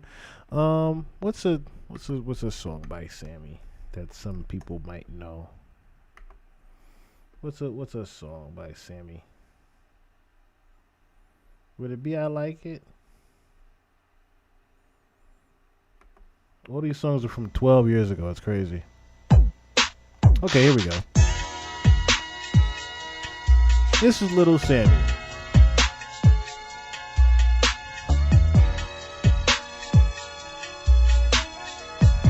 Now, I'm not going to, of course, play the whole record there. Let's see if they got another one. This is from 2006. Wow, they got the original. Look at how they got to do the countdown right here. They got the original film from when they put the video out. Unbelievable here. So I should just tell her how I feel. Now this is, of course, we All right, got man, a little bit older. Let me see if I can go find her. I'll just play up to show you. To say how I feel, but I'm gonna say it anyway. Cause I gotta keep it real. I know you're tired of trying to make it be something that's truly not. Girl, it kills me every day to see you. Like I said, some of you might remember, some of you probably don't remember Sammy from the old late 90s, 2000s days, of course. Now, he had a pretty big, I want to say he had a pretty good run around the 2000s mark, because that was when you had the Bow Wows, the Omarions, the B2Ks and whatnot, and he was able to, the Genuines, he was able to capitalize off that R&B wave with his music and his sound. Nothing to what R&B is nowadays. Of course, as you hear, everything is AI. But unfortunately, as time has gone on, Sammy has gone through some hardships, unfortunately, with Hollywood again. Time since his domestic arrest. You want some food before you go to Savannah's, or what? What you want to do? Now, we can definitely say, as far as even what I've seen, not just in that picture there, but in many other pictures before, and in just hearsay, Sammy is a very good father to his children. And I think that's one of the things that have taken up majority of his time as far as having a career goes. He's put it all into his kids, which I applaud him for. What you want? Some nuggets? No. You love some nuggets. All right. You good, little one? Can I get a cookie? Here. No, give me. Give me some. No. You just said here. Here. Here you go. I don't want this cookie. I don't like sweets. There you go. We're going to the crowd. Y'all good? Mm-hmm. All right. I'm gonna be on the porch if you need me. All right, love you. I'm right here, Mama.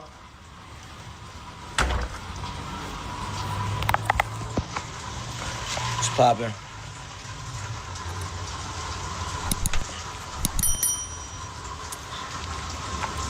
Oh, thank y'all for the love. Appreciate it. Am I free now? Yeah, I've been free for a week. New news to y'all, old news to me.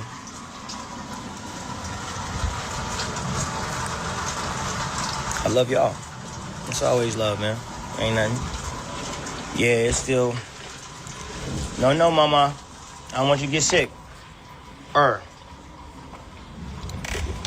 know how to open this door. That's crazy. Ain't nobody bothering me, man. We good.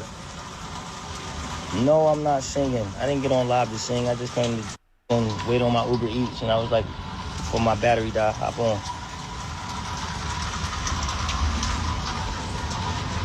I love y'all too. It's all love, always. Somebody like that be the funny shit. Oh, you free now? Motherfucker, I'm on my motherfucking phone. Yeah, I'm free. What you talking about? I've been free since the 20th. I'm straight. Be sure to like, comment, and subscribe. You heard the man.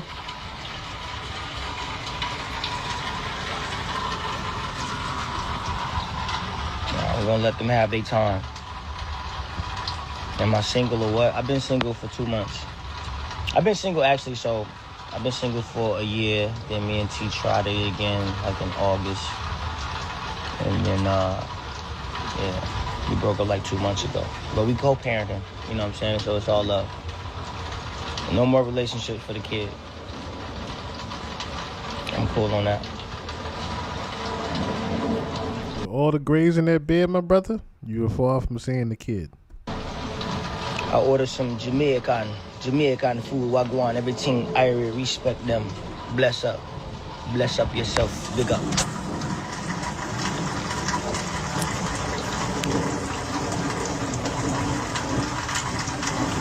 Yeah, it's old, yeah. I did have to do a little 14, 16 hour bid, 16 hours. And the big house, and then I got out Monday. But we all good. It's love, by the way. Ain't no smoke. Shout out to Tiana. I love her. God bless her. We got children, you know what I'm saying, to protect, and I would never speak bad on her. So I ain't even come on live for none of that. I know y'all gonna give it to me, but it's none of that. We good. Everything's beautiful, and God is merciful. And like I said, the truth will have its day. That's not why I'm on live. I just really came out here to holler at the people and let everybody know I'm good. She good, the kids good, the family good.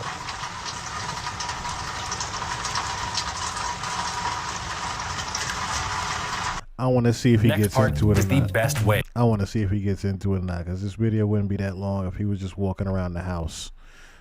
How y'all day? I have a feeling he's going to say something. Hey, bro. And I'm from Florida, so I know about that. So prayers up to the families and everybody. Awesome, beautiful child.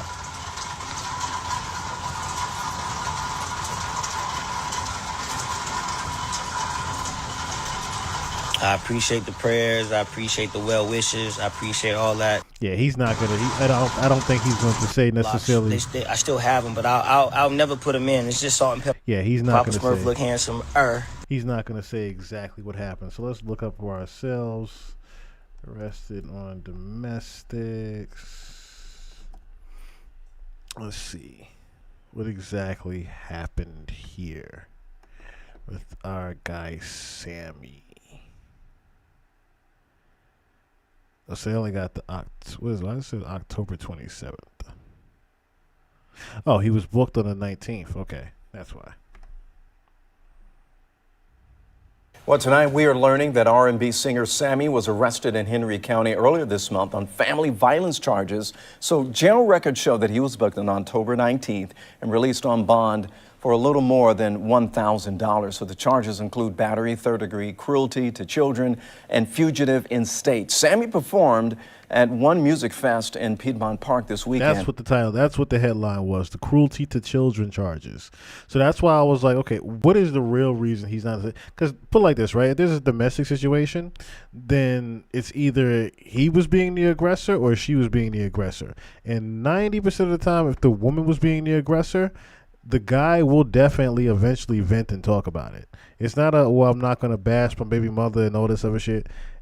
You are going to have you're going to find some type of way to vent and talk about it. Okay. There are situations, of course, where the baby daddy will definitely defend the mom, but when it's a very vindictive person, or it's a narcissistic person, or put like this, any type of way where the guy was not at fault, and vice versa, if it is the girl and it's the guy's fault, somebody is going to say something. But usually the person that's faulted is, and I'm not trying to accuse Sammy of anything, but usually the person's faulted is the person that tries to be the calmest, cool, and collected and doesn't say anything about it. So that's why I wanted to come over and see what he was actually charged for. But battery, cruelty to children charges performed at one music fest. And after his release, now the singer responded on Instagram saying, in part, the truth shall set you free and that he'll let God and the courts have their say. Sammy is best known for his hit song, I Like It, which he released when he was just 12 years old. Okay, so pretty much just in a nutshell, that's what happened necessarily. Arrested on child cruelty charges. There's nothing really, there's not too much of a story necessarily behind it. There's no like real history behind it. Just this was something that I guess was stemming for a while. And he said he only had to do 16 hours, which is kind of weird, to be honest with you, for battery and child cruelty charges. That's kind of weird. I'm trying to figure out exactly why he would only have so little bit of a time, unless it was some type of time served. And then on top of that, we're not necessarily getting any other further truth on this other than that. His bond was just more than $1,000. Yeah, third-degree cruelty to children, battery, family violence, and fugitive in state. Now, of course, he was seen on camera just now doing what he had to do and making sure the kids were okay and things like that. But I'm wondering now if you were just doing that again for the camera. Like I said, I'm not trying to accuse Sammy of anything. It just seems a little odd that he's this calm and collected about something like child cruelty charges and not trying to necessarily clear his name on what those actually were. So it's unclear exactly what led to Sammy's arrest. That's what we're trying to figure out. Records don't indicate his exact date of release, but he was out of jail by at least this weekend as he was in public performing at one music fest in Piedmont Park. In his Instagram story over the weekend, he shared a brief video in response to news of his arrest. Happy Sunday, first and foremost. I'll let God have his say, and of course had their say, and the truth shall set you free. He said, love, I appreciate y'all. Thank y'all for concerns and love. Of course, that was the Instagram post we just saw. He also posted a picture with his family visiting him at his home, including his young daughter. She's my reason, she's my purpose, my everything. I pray I'll live a long, godly, healthy life so she can witness that it's because of her. Famed for releasing hit single. Okay, so like I said, it's still not too much information necessarily on what actually happened. I think we'll find out later on down the line. I don't think this is the last time we heard this, because that's, like I said, that's not a small charge. Cruelty, third degree cruelty to children charges. That's not a small thing. So I can definitely say that there's going to be something that we hear about this later on.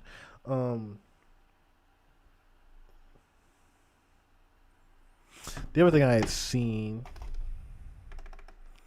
like I said, this is pretty much Unca news almost. Let me see.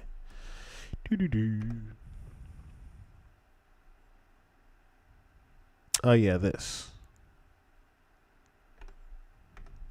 Final days of freedom. This is 8 days ago.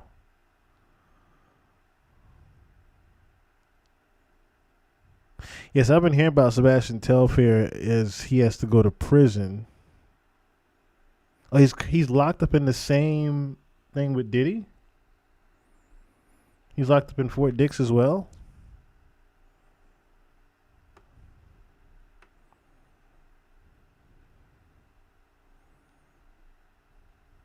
Okay, let me just... Okay, so that's a documentary about him. Now, some of y'all don't know who I'm even looking at right now. as you see right here, former NBA player Sebastian Telfair.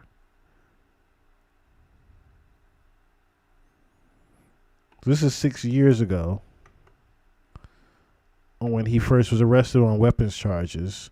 But like I said, if you guys don't know who this is a former, I can even say all-star. You might as well put that. You can't just say NBA player. You put former NBA all-star Sebastian Telfair, because Sebastian Telfair was not just a regular former NBA player that just got injured and just done.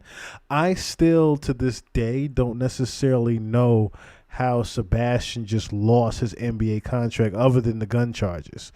And, I mean, we've heard different scenarios and different players being in worse scenarios. Hell, you see, what's the gentleman's name now? Rozier.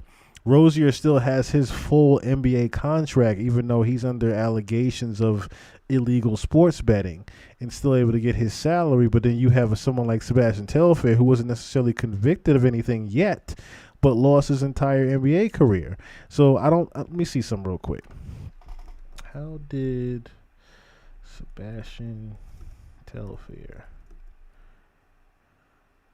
lose NBA contracts? I want to be clear on that. $20 million deal. Sebastian Telfair's contract ended because he retired in 2015, but his financial downfall was caused by legal issues. See, that's the other thing, right? Sebastian Telfair is how old?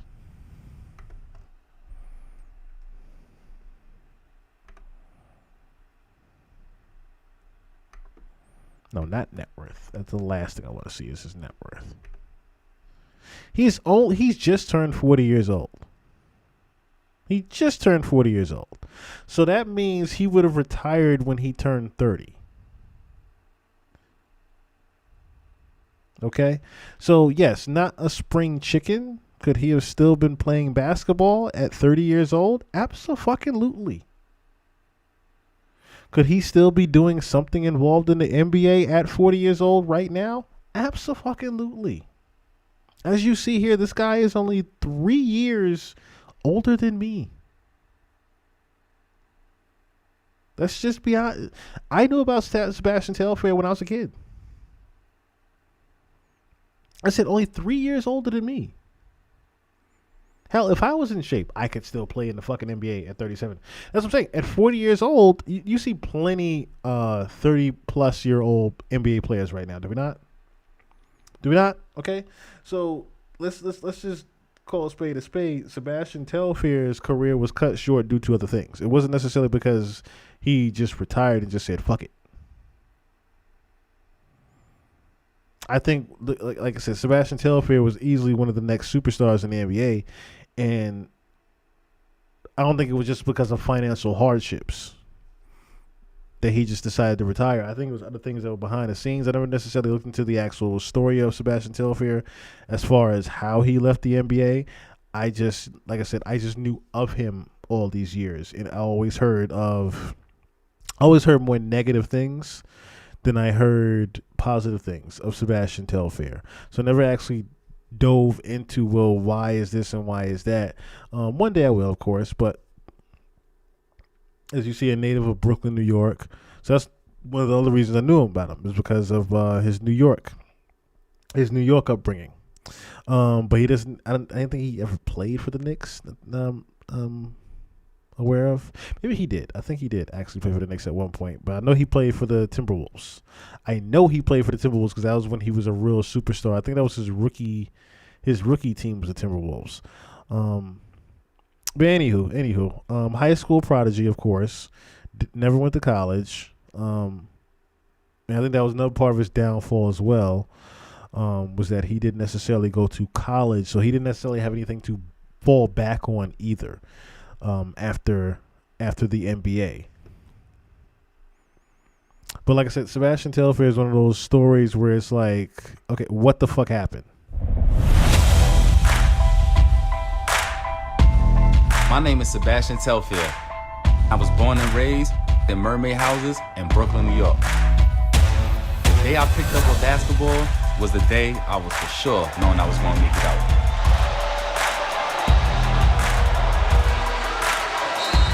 after being the #1 player in New York City history, I turned that dream into a reality.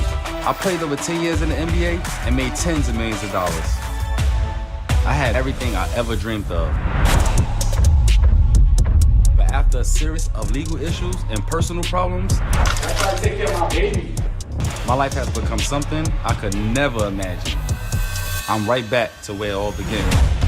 Back in Coney Island, back in the projects, back in the fire. That is a very that face right there is just like, well, damn. It's like a man can make so many mistakes, but it's like, how in the world do you find yourself being a multi-millionaire NBA player to the guy that's now 40 years old back in the projects of Brooklyn?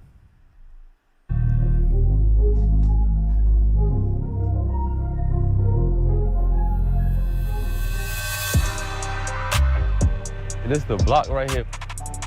We in mermaid houses. Should be giving me mixed feelings. I ain't gonna lie. It's a more of a love-hate relationship with Coney Island. This is crazy though.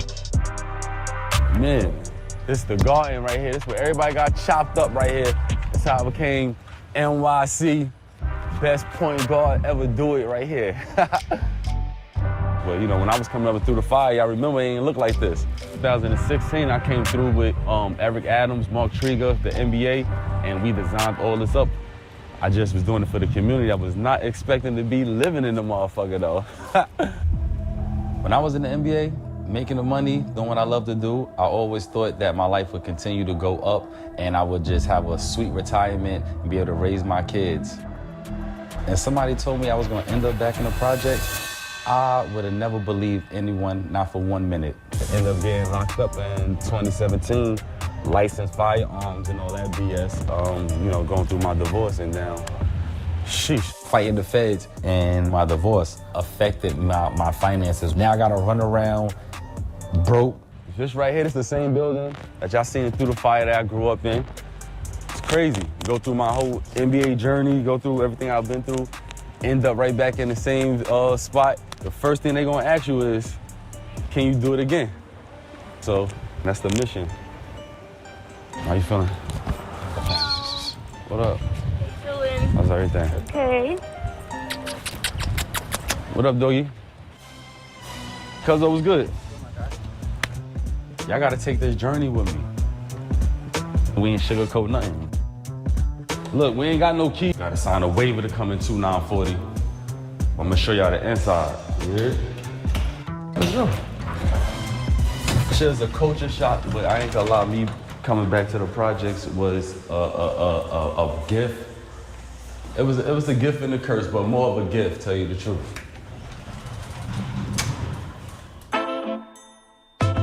I really wanted to. Yeah, literally roaches on the wall. On, I don't know if this is a taped up mirror. Yeah, it's a taped up mirror. This is Coney Island, Brooklyn, for those that have never seen the projects of Brooklyn.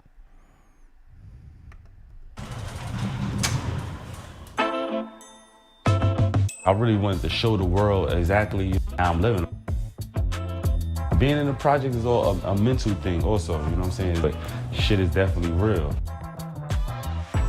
I'm looking at the nice shit mixed in with the roaches and the tape and the dirty cabinets and the stove that have never been replaced. Did you just not see that fridge he has? Did you not see this setup here that he has over here versus the rest of the kitchen? Then you have the couch here. Like, this is definitely a pothead's room. The burn holes from falling asleep, possibly with a cigarette or a blunt or something in the armrests. I'm living. The holes in the wall, I don't know if these are bullet holes or just drilled holes. Looks like a picture was just ripped off the wall. And the project is all a mental thing also, you know what I'm saying? Like I said, look at this nice area right here. This is probably the nicest part of the entire apartment. Now, like I said, not to throw shade, because not everybody lives the best, okay?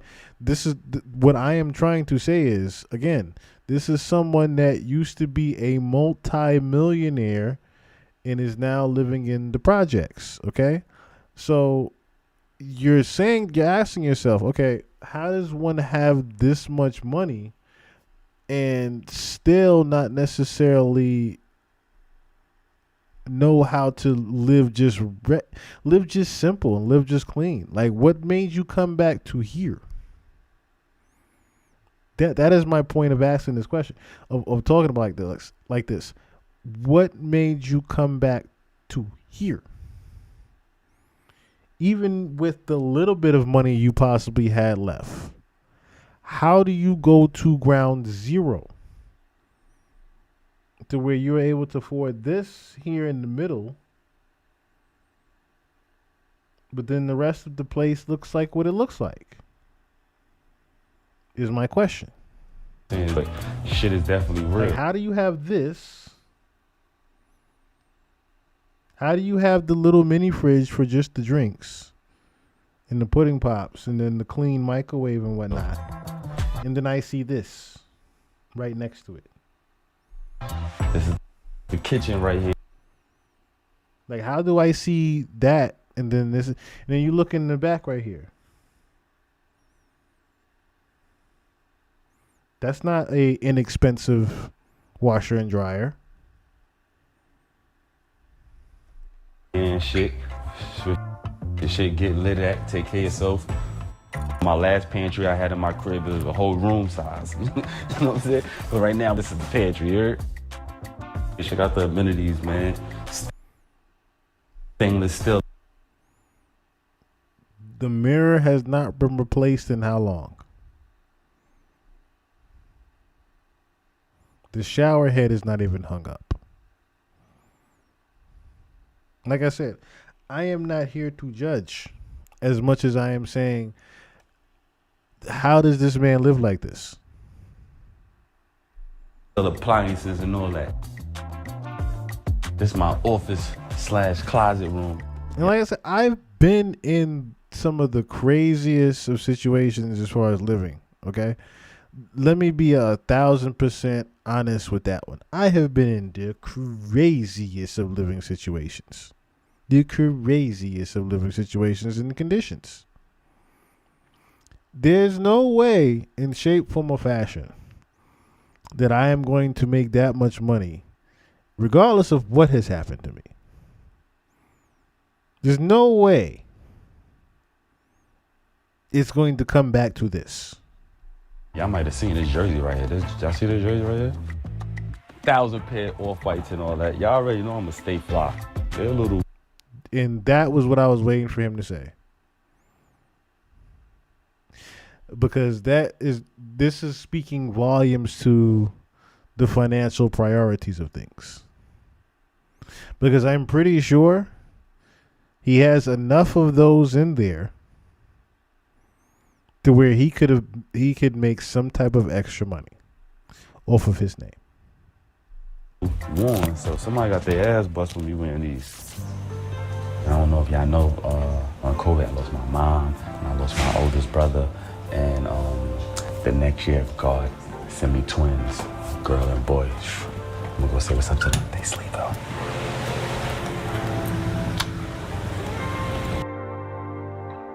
This is my twins' playroom right here.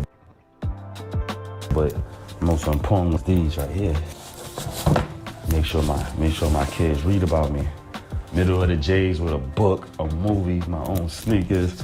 Shit crazy. I gave y'all the inside the hood. I showed y'all, where I'm at in Coney Island and all that. But keep it a band with y'all. Y'all good because y'all with me. But it's a dub now.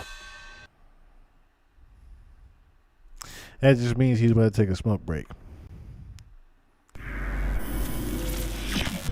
So this is not too long ago about what exactly happened. All right, here we go. Today we welcome back former NBA player Sebastian Telfair and his brother Peter. And unfortunately, we're doing Sebastian's last interview before he turns himself into prison tomorrow. Sebastian and Peter, welcome to Vlad TV. What's good, Vlad? What's good? Okay, so this case involves former NBA players who allegedly submitted false invoices to healthcare providers in what they say is a scheme to defraud the NBA's player health and welfare benefit plan.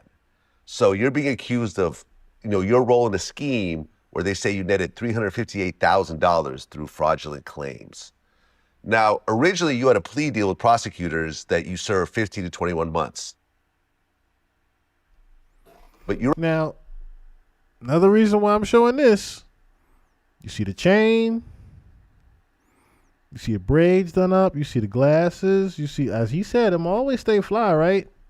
How does a guy, this is 3 months ago, how does a guy looking like this living where he's living? It doesn't add up.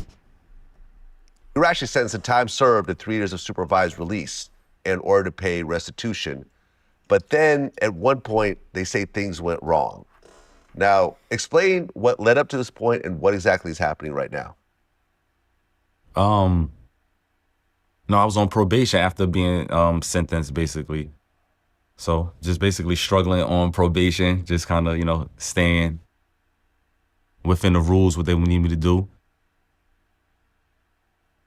Okay, so according to the judge, you actually had a conditional release and you failed to meet the terms of this release.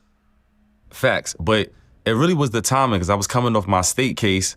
I'm coming off my state case and then I got on federal probation. And what I didn't understand was that I was gonna have to stay in New York. So that confused me and my family because the whole time when I had the ankle monitor on, waiting to get off of probation for the state and then getting sentenced to the Fed case, I didn't understand I still had to stay in New York City. So that threw me for a loop. I wasn't able to go from the ankle monitor to doing probation with the feds and, just basically doing everything they asked me to do. I was basically struggling, not, with the news of you got to stay in New York also. Like that shit just kind of blew me. Me and my family, because we made so many plans for me to leave New York soon the case was over. So I don't know. Probation was kind of whack, and it was just really kind of trying to turn me into I don't know. They want me to go work at McDonald's. That's the real truth. Well, I guess the terms of the probation is that you had to get a job, check in with your probation officer, and pay restitution. They trying to break his spirit. Like, they trying to break his spirit, basically. Like, they trying to break his spirit. Like, if you would keep on going through the hoopla, they trying to break his spirit. Millionaire nigga since 17, you understand? Trying to break his spirit. They don't like him coming in there like that. You understand? So it was a lot more than that, too, though. They had me doing therapy, drug tests, every Friday go check in. It is a lot. And they didn't count what we was doing as far as doing interviews, doing podcasts, had an opportunity to be on Love and Hip Hop. They didn't count that as work. Facts. They wouldn't count that as work. So if I'm showing them income, they not counting that as work. They wanted me to go get a basic 9-to-5 job. So that's what my brother mean. Like, they was basically trying to break my spirit. Facts.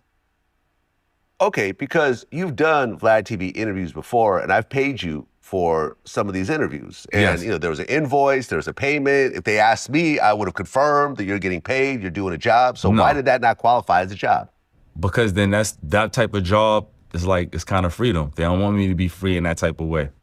So I don't know. They definitely want a 9-to-5 where it's I'm paying some, I'm making maybe $40,000 and paying taxes on it. They want me at McDonald's, I ain't gonna lie, and break my spirit. You gotta remember who I am and how they looking at me and the things I did in my community. So they oh, mister, you wanna build the community over? You building gyms and all that? Oh, Mr. Community Service, we're gonna actually lock you up for community service violation. See the irony? You know what I'm trying to say? That's what the violation is. It is community service. And I'm we don't know people that did more community service than me. It's crazy. Okay, so the U.S. District Judge, Valerie E. Caproni, you actually talked to her recently, and you told her a lot of things were stacked against you and that sometimes you got stuck in the mud. I did. I mean, New York, this being stuck in New York definitely killed my whole vibe. definitely killed my vibe. I didn't understand. Once I pleaded into the Fed case, I thought I was just going to be a felon with the, feds, and I had to do what they needed me to do, but I didn't understand I had to do it from New York City, which I've been struggling on. And when we showed them the contract, we was going to Miami. Me and my brother, we had the full contract to go to Miami. Everything is set, living, everything was paid for. And they was like, nah. Yeah. They wouldn't accept that as a job. So with payment and everything, money and all that, they was like, no. So it took me some time to adjust, where it's like, all right, so I can't do the podcast. I can't go do seminars at the school. I showed them, I'll be doing Fordham and St. John's and stuff. I'm showing them $5,000 checks for me to talk for an hour, and that definitely did not help me at all. Well, yeah, according to the judge, she said that you did absolutely nothing to get a job, and you thumbed your nose at your probation officer and me over and over. So why would you need a job if you're a boss? Why would you need a job if you're independent? Why would you need a job if you've been fucking a millionaire since you was 17? They could see the accounts like we could see the accounts. Yeah, shit is frozen. And like, come on, like just stop it. Just stop it. Just stop. So I need y'all to ask tougher questions to judge or prosecutor, Broly only, whoever her name is. You understand? I'm not making it personal with the judge at all. Y'all tripping? Nah. y'all tripping, but yeah. I agree, but disagree. No, me going to jail for community service, I took millions of dollars out of my pocket and put it back into my community, out of my family mouth. And I showed them, even like in last year. So the first year I was on the probation, I struggled. When they said you got to stay in New York, I was having a hard time with doing what they asked me to do. Basically sending a paper of the community service I was actually doing. They didn't care about the videos and basically looking on my Instagram and things like that. I just wasn't good with my paperwork, and that shit really penalized me. They was mad at me for not, like, they looking at me like, are you crazy? Like, I struggled doing that shit. But it is retarded with the job shit, and I'm like, hold on. So I'm really not free because I can't go create my own employment. If you're on federal probation, you can't create your own employment, and that don't make no sense to me. What if you can create your own website by saying... It just sounds like he was trying to further manipulate the system, and it really backfired on him. Because I'm saying to myself, okay, it got to a point where God said, all right, you don't want to sit your ass still in New York? I'm going to make it so you sit your ass still in New York. That's literally what I heard just now. And then looking from the Final Days documentary of him having to actually, I played the video of... So this is 6 years ago, as they were just shown before. This is 6 years ago when he had the weapons charges and whatnot. Recorded of y'all hearing that she lied on me. And she said, I lied, Sebastian. I told my lawyer. He knows I lied. I'm going to call him to see what I can do. And y'all still let her come up there and tell the jury she seen me with a gun. And they hand y'all a book just like this of her medical files. You know, people like just throw that out sometimes. Oh, this one's crazy. This one's crazy. No, that girl's crazy. Medical, and I'm sorry, I don't want to disrespect you because I know people got mental problems, but she has mental problems. They hand y'all a book like this of her medical. Second Department at 45 Monroe Place, Brooklyn, New York, and request that counsel to be assigned to me for the purpose of copy. Do the fault, so I took the $50,000 out of my pocket and did it that number. And now they doing the part. If I didn't do that, now this summer they on the new part. Right there, they closed the part. One of the parts we did because they about to do the whole thing over. Now the other part is there. We did a lot in society. Sylvia, don't put me in jail for nothing, lie. And I got them guns from dumb. Yeah, you walk into the place, got federal badges and all that. That's just from numb. I did everything I was supposed to do. Al proved why I'm in New York. My wife and them driving me crazy. I'll have them taken from inmate funds. DNA will have to be taken. So they know I'm in New York. Where's that want me to go? My family here. Where's that want me to go? My family here, sir. I lived it and I had a ticket. I'm gone. I don't go to no club, never in New York. Told me I was there 15 minutes. They said I don't see them. Do what you guys do. Violation of the Gun Registry Act shall be a misdemeanor, punishable by a fine. I love you, Mom. I'm so sorry.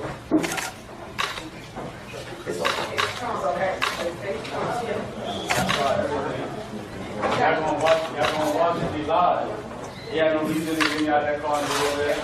They profiled me nice and early. Al, he lied on me, Al. I know you can see that, Al. You keep saying that thing. You not see that he lied. I'm being convicted on perjury. I'm being convicted on perjury. That's what the headline got to be. Sebastian himself be convicted on perjury. Convicted on perjury. It's showing up that, you know, he made that shit out of his pocket. Your Honor, they gonna show you the video. I know it's too late, but I swear he took it out of his pocket. Nobody was smoking right there. We have it.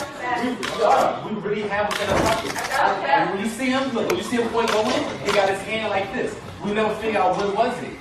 It's the roach of weed that he brought the case. Nobody was smoking, Your Honor. I've been a good person. I've been stand up. I try to take care of my babies, man. I got my babies out here, man. Your Honor, I tried to do everything. What my community want to do? What? We been doing a basketball classes for 15 years. We got 300, 500 kids out there right now, Your Honor. Don't let them do this to me. Like I said, at this point, I find it hard to believe, especially since I've seen so many different NBA stuff, so many different athletes. Now I've seen them go to jail and them go to jail for football numbers, right? And then that's the end of their career. But it's been a few different incidents with Sebastian. It's not just that's why I said it wasn't just him retiring from the NBA at 30 years old. Because it wasn't like he was forced to retire. That's the part that I'm getting at. It wasn't like Sebastian was forced to retire. Sebastian was not in the realm of making enough money to retire from the NBA, is what I'm really getting at. But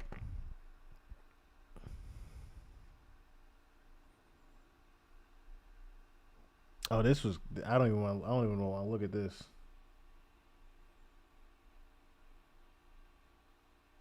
I kind of don't want to look at it because it's a few different incidences where he's had different hardships.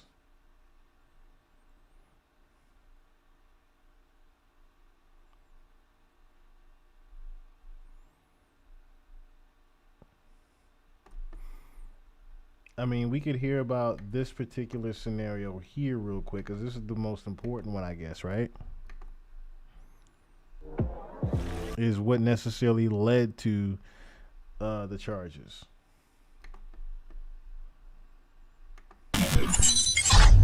But you see what this says here, ex-wife and ex-mistress.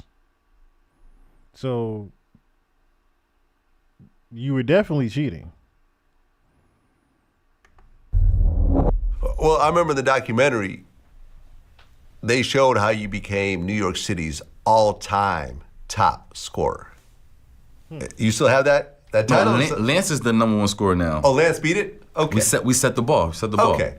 We set the bar. But that's not a bad person to take it over. Number two, not that bad. And then somebody from the town got it. That's for sure. Right. But how did it feel to get that accolade? That felt good. Because, you know, New York City basketball is like major. We got our own world of basketball. You know what I'm saying? It's like we got our own kind of NBA, Rucker, own everything, media. yeah. He's high as hell now doing the damn interview. Out there and all that. Exactly. So like that, that gave me confidence. That was like one of them things that's happening in the moment. I'm like, man, I really could do it. Right. I remember there was this one scene where you were signing autographs and someone made like a picture of you as like a Jedi. And it said the chosen one. Yeah. And you signed that. Yeah. There's a whole lot of that going on. That was dope. And you guys won 3 straight NYC championships? Yep. Had that happened before? Nope. And then we got 4. And then Lance came and got 4. Oh, you got the 4th one too. Okay. No. I went and got 3 cities. And Lance got 4. Oh, Lance got 4. Okay, got it. So, yeah. So we set the bar for big Lance. Lance came through and shut New York down for sure. Well, one of the things... Born ready. I remember after... Because, you know, I didn't get to watch the documentary before our last interview because I just couldn't find it. I couldn't find it, right? We could have got it for you. Okay. But now I got to watch it, and I remember seeing the comments after I dropped the interview, and they're like, oh, yeah, no, I remember that documentary. Yo, that documentary was epic. But people kept commenting, and I finally got to see what they were talking about. You were calling everyone country boy. Yeah. When you look at yourself, you know, you're older now. Do you regret that? Or was it just, fuck it, I was just talking my shit, they couldn't take it? You know? I don't regret shit. I don't regret nothing. Were you calling any... I don't regret Were you just nothing. calling everyone country boy, everyone outside of New York? Yeah. That's how I really felt, though. That's how I Yeah? really felt, like being from the city. And then whenever I would go to camps and stuff like that, everyone else would be from different places. Even when they was from an urban area, not being from the country, they seemed country to me because of their accent and everything. Right. So it was more of me being immature, to tell you the truth. Of not understanding, tell you the truth. Like, dude from, L.A. or whatever, he's not country. But yeah, that's how I kind of looked at it when I was a kid like that. Like, yeah, if you're not from New York, you definitely moving a tad slower than us. Yeah, you're a country boy. But nah, I don't regret that. I don't regret that. Was it any, players that ended up being major players you were calling country boy? Oh, yeah. Al, that's all the players right there. That's big Al Jefferson. I forget who was in that clip. J.R. Smith. Yeah. No, J.R. from Jersey, but, all them guys. That was all Americans. Everybody that went to the league. Right. They're all country boys to you. Sean Livingston, all them dudes are country to me. Hilarious. Well, and this leads us to my final overall question. Last time you were here, you had the ankle monitor on. Whoa. You said like me and Boozy. Riding with the ankle monitor. Boozy still got his on. Oh, man. Free Boozy. Well, he's free, but free him off that ankle monitor. And I remember you texted me the other day, and you were like, yo. Oh, yo. The ankle monitor is off. Ankle monitor is off. Look at that ankle right there. Look, man. How did it feel to cut off that ankle monitor? I had the ankle monitor on for 5 years. 5 years. You had to sleep with it? Sleep with it, shower with everything. it, then eat with it, take a shit with it. Take a shit with it, everything. Have sex with it. I got a ring around my foot right here that's black because of it. Facts. Really? The so it left a permanent mark. All the baddies been bumping into it the whole time. They like, take that ankle monitor off. I'm like, don't worry about that, ma. Still get this work. So now they actually rubbing on my legs and all that right now. You feel me? On my feet. Yeah. I'm so happy to have this ankle monitor off me. Oh my Lord. How was that day when you cut it off? Yo, I went into shock and I didn't even know I was in shock. Like shock where it was like, I wasn't even speaking.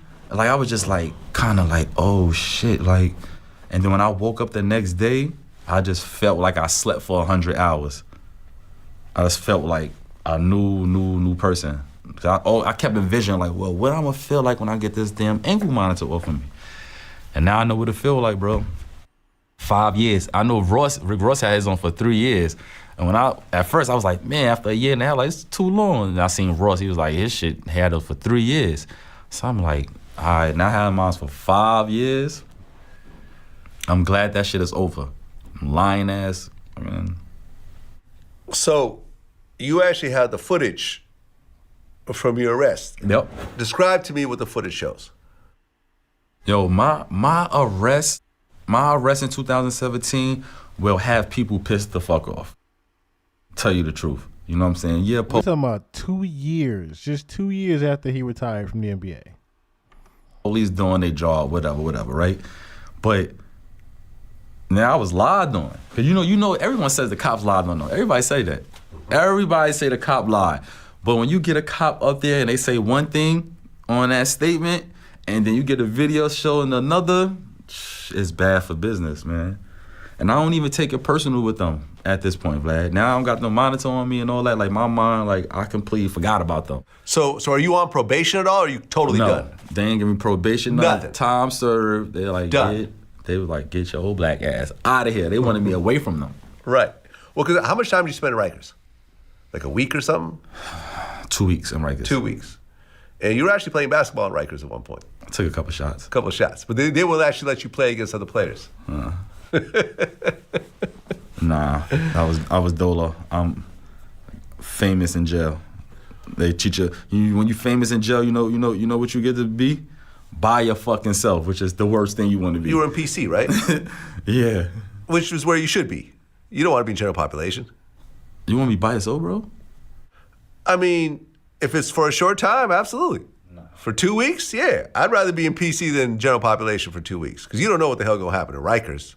Nah, bro. You'd rather been in general population? Yeah. Okay. So if you're gonna be there for a long time, you bugging. Okay, fair enough. Well, I remember there was an article that I actually found on the Daily Mail, which what it says was that when you were in court going through this was in 2019, that your wife and your ex-mistress arrived in court to testify against you. You know what I'm talking about? What exactly does that mean?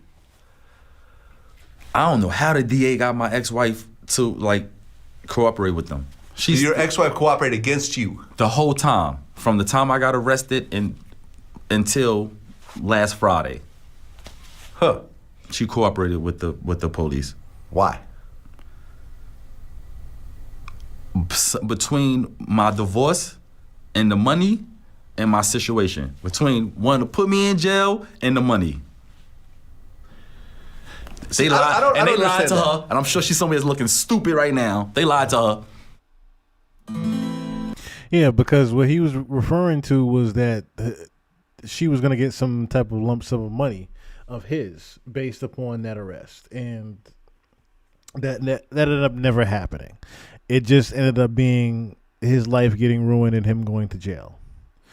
Apparently, she thought that she was going to get some type of restitution for what had actually happened, and like I said, that wasn't the case at all. That just wasn't the case at all. This I kind of want to see real quick before I move on to my next thing. This I kind of this tell me a lot too about what happened. When you look at, based on your relationship with Adidas and how it ultimately went south, because you got dropped after the whole Fabulous incident, that's when Adidas dropped you, right? Yep. They're talking about the chain snatching. When you look at, for example, what Kanye went through with Adidas, knowing the company, what do you think? I jump in the same boat, but it's two different situations for sure. Cause like, I mean, no one was doing for Adidas what Kanye was doing for Adidas. Yeah, he transformed the company. Right, so, but I'll pity back and put myself in that same type of situation. Yeah, it's kind of, I don't know, it's bad for business. It's bad for business, I don't know. I take it personal because I'm looking at it like having an out-of-body experience, right? And I'm looking at the situation and just how everything played out with my mom and all that shit like that. I'm looking at Adidas like, stop, yo, you feel me? Like, Adidas, stop fucking playing with me, right? And I wish I could've, I was a kid. If I was an adult at the time, I would've really attacked Adidas. Like, y'all playing around about me being a victim, about getting my chain snatched, and now y'all trying to tell me my mother gotta go back to the projects? You understand what I'm saying? I would've told Adidas suck my dick. I would've been finding who wanted to stick up for Adidas. You understand what I'm saying? Yeah. And I don't even speak like that. Like, blurt me saying "S suck my eye." I don't speak like that. But fuck Adidas. Well, I guess they didn't bleep it. Yeah, I'm out with a Bentley, with a fucking with everything, and become a victim of a situation. Yeah. And y'all send my moms back to the projects. I should have spit in y'all face. Yeah, so I'm building myself strong so my son get in that situation and Adidas come with that eye, and then you talking about, well, who going back to the projects? We'll tear that whole shit up. No way. Well, you became New York City's all-time. Fuck Adidas, nigga. Sorry, go ahead. Everybody stop wearing that shit too. Fuck Adidas. Fuck out of here. And that whole basketball with people around them and all that, like dumb too. When y'all see me, what's up? Everybody that was around me with Adidas that took money when they took my money, they paid them motherfuckers off. Fuck y'all. Andy Crook Miller and whoever work with Andy Miller right now, they say Andy worked with Clutch Sports. Andy worked with Clutch? I thought they took his agent shit. Niggas a holler. Like, what the fuck wrong with niggas? That's not the first time I heard about Clutch either. Niggas a holler, bro. Yeah, Jim Gatto, bitch ass JR. Where my Kim at? JR over at Adidas, your bitch ass got over there when I first got there. My ex-wife went to St. John's. You pity back off of us with that. You know Bassy got us around you. Now you work for Adidas, got a big position. You be over there fronting. Pussy ass be fronting. You walked in dick riding us. We ain't never dick ride you and get nothing off of your name. Cause you be with Damon, yo, what? Like what? Niggas is talking about. Fuck Adidas. Fuck out of here. Well, yeah, fuck JR, nigga. Fuck all y'all over there at Adidas. Cause I went on to say something. They ain't gonna say shit. Niggas is pussy. Yeah, took my mama money, nigga. Fuck wrong with y'all. Yeah. So now from what I'm hearing, because he is yet to explain what exactly it was that caused him to even believe that Adidas, supposedly a multi-million-dollar corporation, I don't want to say billion-dollar corporation, you could say it, right? You could say billion-dollar corporation Adidas, right? What would possess a billion-dollar corporation to take money from someone that doesn't have as much? Now, I know what you guys are saying, like they do it all the time. Corporations do it all the time. But I'm talking about in this particular scenario. What do they have to get from someone that didn't have it to begin with, is what I am getting at. Because that's the same way of saying, oh, Adidas said fuck Kanye and took all of Kanye's money. That's not what happened. And Kanye himself will tell you that.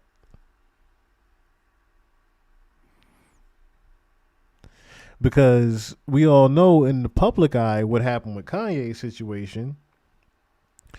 Kanye ruined his own contractual agreement with Adidas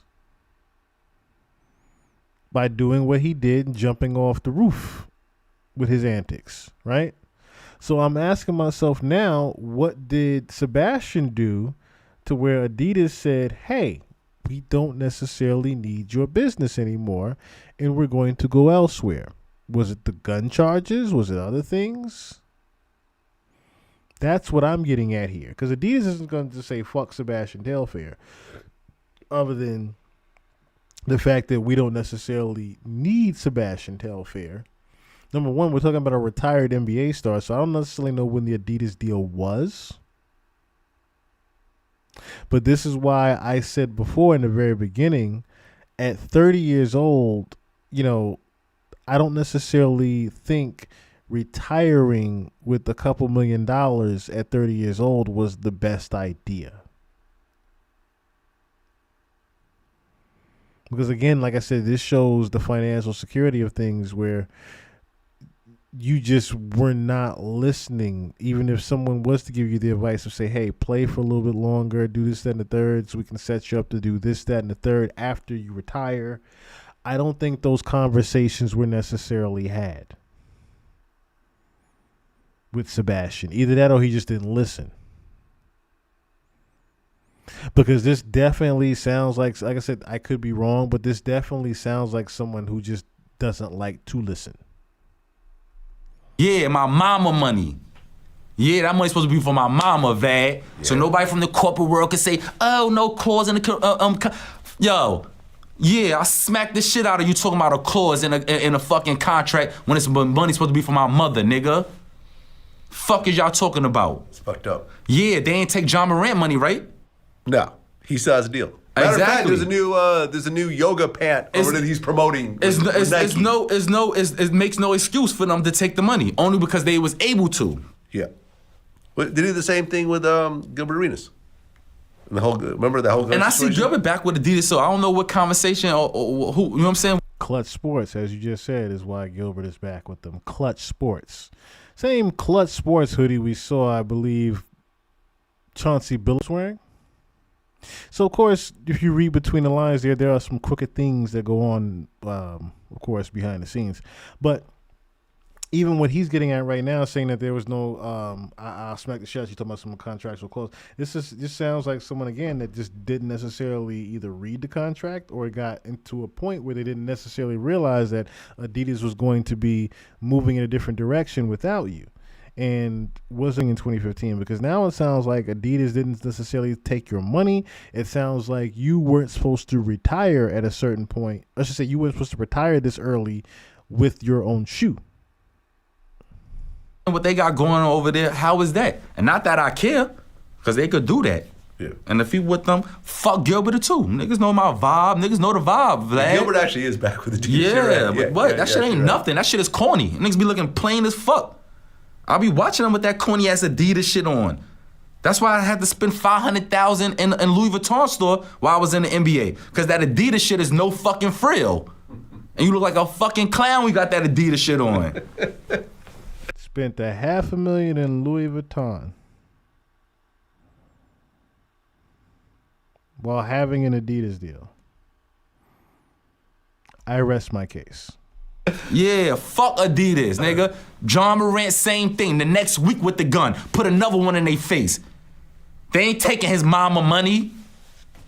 Yeah, shout out Nike, nigga. There we go. Shout out Nike. Those Supremes? Go sign Okay. There we and go. them James Harden sneakers is fucking corny too. I see them post on. They're kinda crazy, though. Nobody You're wearing right. them corny shits off the No court. one's wearing the Harden And sneakers. James Harden, my man, I love James Harden. Right, those but sneakers are fuck crazy Adidas, looking, yeah. nigga. Last thing Adidas got going for y'all, we fuck with y'all because y'all got Derrick Rose, nigga. Other than that, fuck Adidas. Fuck out of here. Now, if y'all want to do some business, yeah, we got a tournament going on this summer. Y'all can sponsor shit. Yeah, we still open for business. Until then, it's fuck y'all. Because y'all niggas use me. Y'all used to cry like little bitches when I was getting on a high school court if the cameras was on and I ain't have Adidas on. Y'all run up there giving me extra money, make sure I put y'all shoes on. Yeah, fuck y'all. Yeah, until y'all make it right. My mama not here, y'all can't make it right for her. Yeah. Vad, I'm dead fucking serious right now, Vad. I can see. I used to have a complex like, oh, what my brother, what somebody gonna say? I'm gonna fuck what niggas gonna say. I go fight my fucking self, nigga. Yeah, fuck Adidas, nigga. Yeah. Paying ass niggas snatch my chain, then niggas take the money, send my moms back to the Jays. I should have been ready to fight right there, nigga. Oh, so wait. He just let out that one situation has something to do with the other.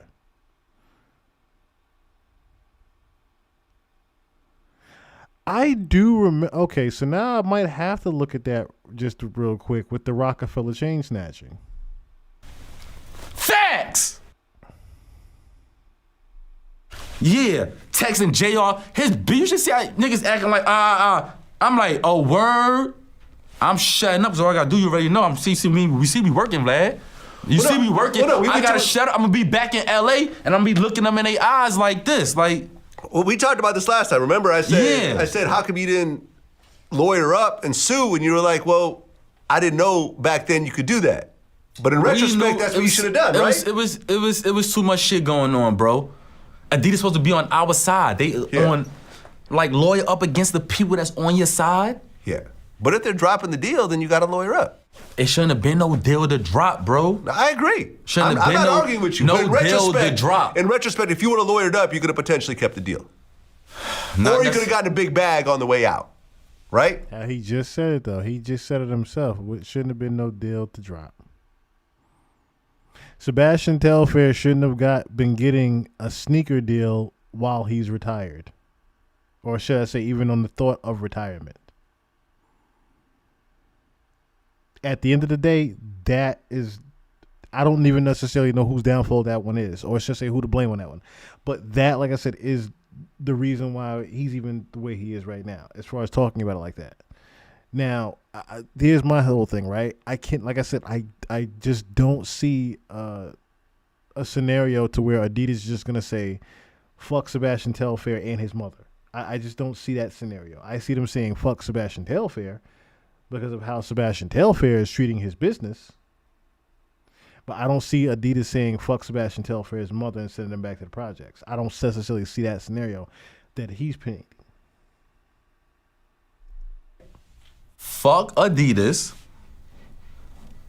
Fuck Adidas. Y'all took my mother money. Y'all took my daddy money, nigga. Yeah, and y'all used me. That's the number one thing. Y'all completely used me. Yeah. Yeah, and y'all all in my movie showing the kids that y'all there. So the kids got that perception about y'all. But they shouldn't fuck with y'all. Yeah. Yeah.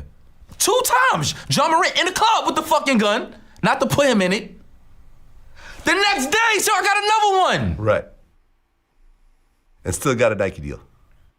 Yo, JR, y'all niggas don't holler at me, man. Y'all better holler at me before I'm saying courtside everything heavy. Vlad, they know we working, everything about to be heavy. Yep. You feel me? Y'all better, you feel me? I'm just be looking at y'all like y'all stupid. Like y'all stupid. And I'm coming with the whole New York. Everybody clean. But Adidas, y'all so bogus. People out with Adidas. And they called Cam. Soon I did that interview with Cam, they called, act like they wanted to have a conversation, and then they went missing. Like, we gonna eat regardless. But y'all owe. Nobody asking y'all for nothing. Y'all owe, nigga. Eat a dick. Y'all wanted me to fake sign with Rick Pitino school because y'all was moving them. Y'all want them to move to Adidas, and they was moving to the Big East. Then they moved to the Big East 2 years after? That's how I know I'm telling the truth. I kind of want to hear real quick about the chain snatching. And I have a feeling that there's something else with Cameron, too. That I have a purpose. Before I move on.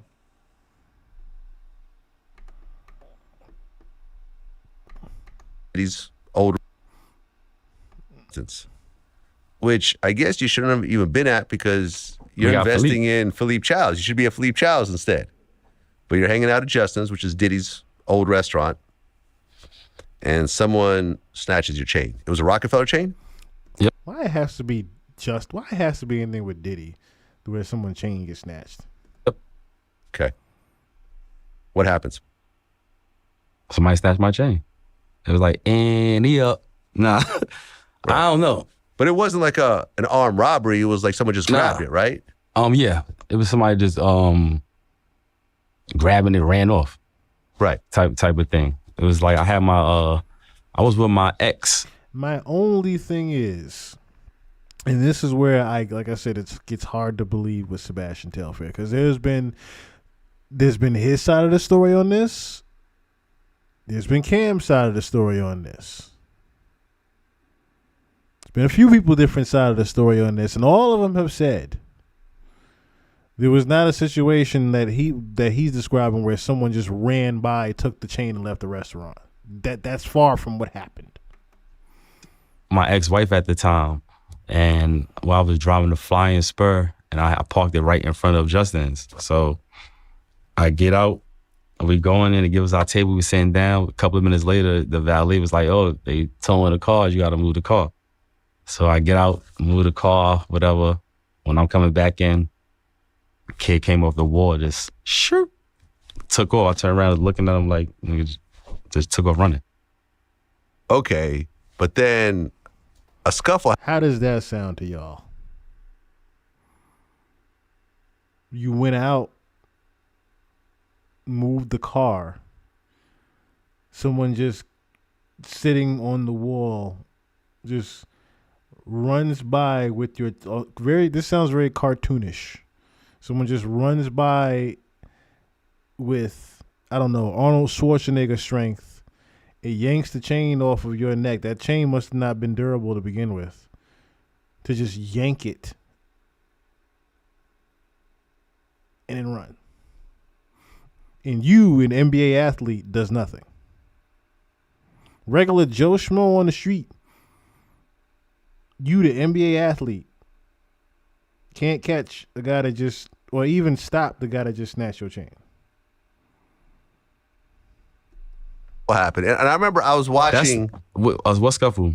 Well, okay. So I remember seeing an interview. It was on Cam Capone News. Someone from Fabulous's crew, Street Family, talked about they were coming in and they saw the scuffle, you know, and they saw you like pissed off or whatever else, and then a shooting occurred, and there was like 12 of them, but Fabulous ends up getting shot. Right? I'm not saying y'all had anything to do with it. Cap. But it was, no? But that's Cap. We talking about what Cam, what show you said? Cam Capone. And what's the dude name? Let me look it up. Someone sent that to me. So he's saying in the robbery is a scuffle? A guy named Rollo.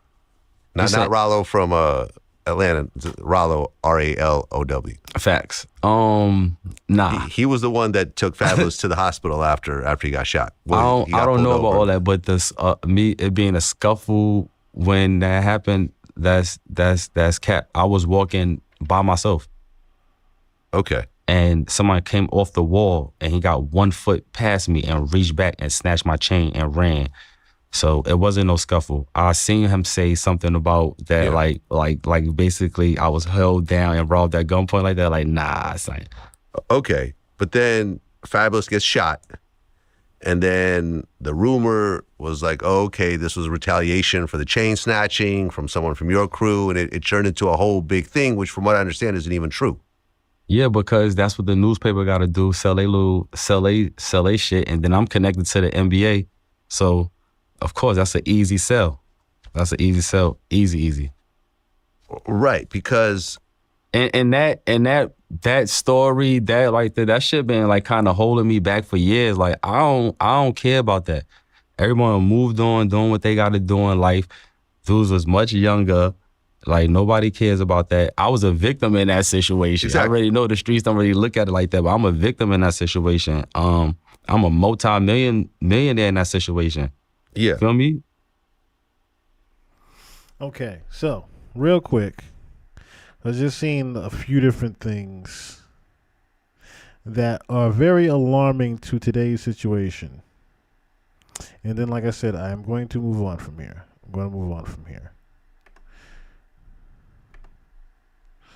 So I have to go to my own history over here on this side of things.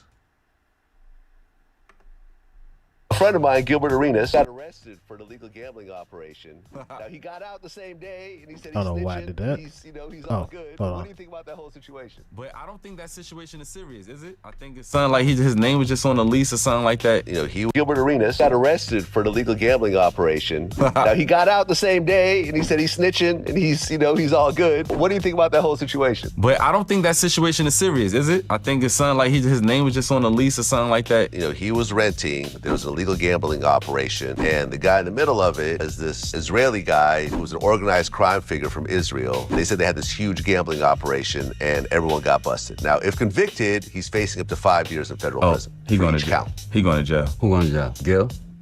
Basically, you said Israel. You said see that? Said about 5 things in there right there. I'm like, yeah. Red flags. Definitely gonna do a good 3-piece. Gil is not in the middle of none of that. I believe he was just renting the crib. Gambling operation. Now, he got out the same day, and he said he's snitching, and he's all good. What do you think about that whole situation? But I don't think that situation is serious, is it? I think it's something like his name was just on the lease or something like that. You know, he was renting. There was an illegal gambling operation, and the guy in the middle of it is this Israeli guy who was an organized crime figure from Israel. They said they had this huge gambling operation, and everyone got busted. Now, if convicted, he's facing up to 5 years in federal prison. He going to jail. He going to jail. Who going to jail? Gil? Basically, you said Israel. You said see that? Said about 5 things in there right there. I'm like, yeah. Red flags. Definitely gonna do a good 3-piece. Gil is not in the middle of none of that. I believe he was just renting the crib or something like that. He ain't got nothing to do with that. I don't know none of the facts. I'm wishing for the best for him, but they let him out the same day. So I'm thinking that was just like, you know what I'm saying? Let's go dig in and see what they doing. Now, this is a recent interview of Sebastian, of course, saying that, as we just saw. But look at this last one here. This less recent one, to where he was, well, actually, no, this is about the same time, actually. He just took the glasses off and the jacket off. But look what he had to say about the whole, and I notice Vlad hasn't necessarily put this clip out. As you see the other ones, that's more of a negative light on Sebastian, but you haven't necessarily seen clips like this. Did you know anyone who failed drug tests? Absolutely. Like who? 95% of the NBA. Now, before I continue playing this part, right? When he was talking about this and the drug tests, besides the sports bet.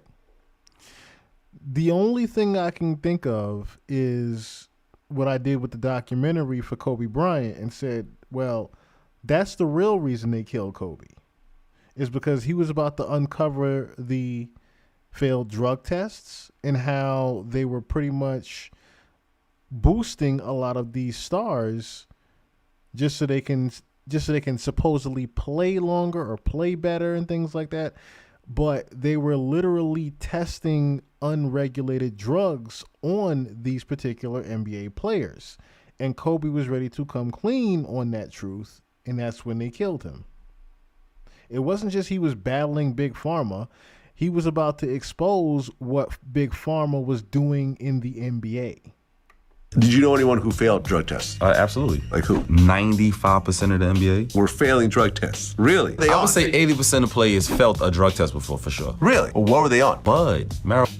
Oh, okay. No, I'm not talking about that. I'm talking about performance-enhancing drugs. Steroids. Vlad, I was in the NBA. You feel me? So I was in the room. It's another curtain that you got to get behind. You feel me? They ain't letting me behind that other curtain. George Carl's the whistleblower saying it's talking about the steroids in the NBA. And he said these guys are getting older, or they running faster and jumping higher and lasting longer. He said it is the steroids, and only a few guys have the financial ability to do it. What they doing? This is what he said. This is his words. And he haven't been around since. George Carl's the. They didn't let me behind that other curtain. You just heard the real reason, of course. So I'm already saying to myself, okay, this is no different. Because there's two sides of this coin. There's an Allen Iverson side to this coin. There's a Sebastian Telfair side to this coin, if you get my drift. There's the I'm hood, but I'm going to comply just a little bit until I make my way out.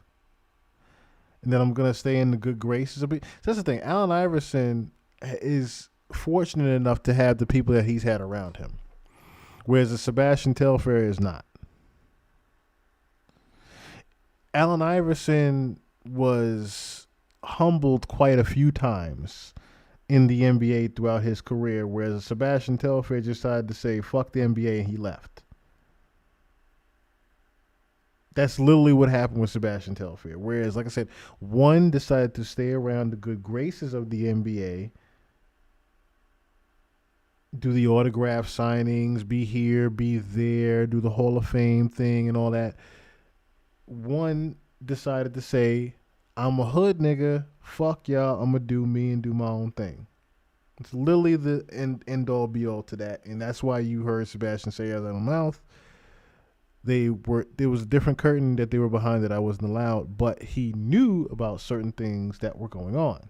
Whistleblower saying it's talking about the steroids in the NBA. And he said these guys are getting older, or they running faster and jumping higher and lasting longer. He said it is the steroids, and only a few guys have the financial ability to do it. What they doing? This is what he said. This is his words. And he haven't been around since.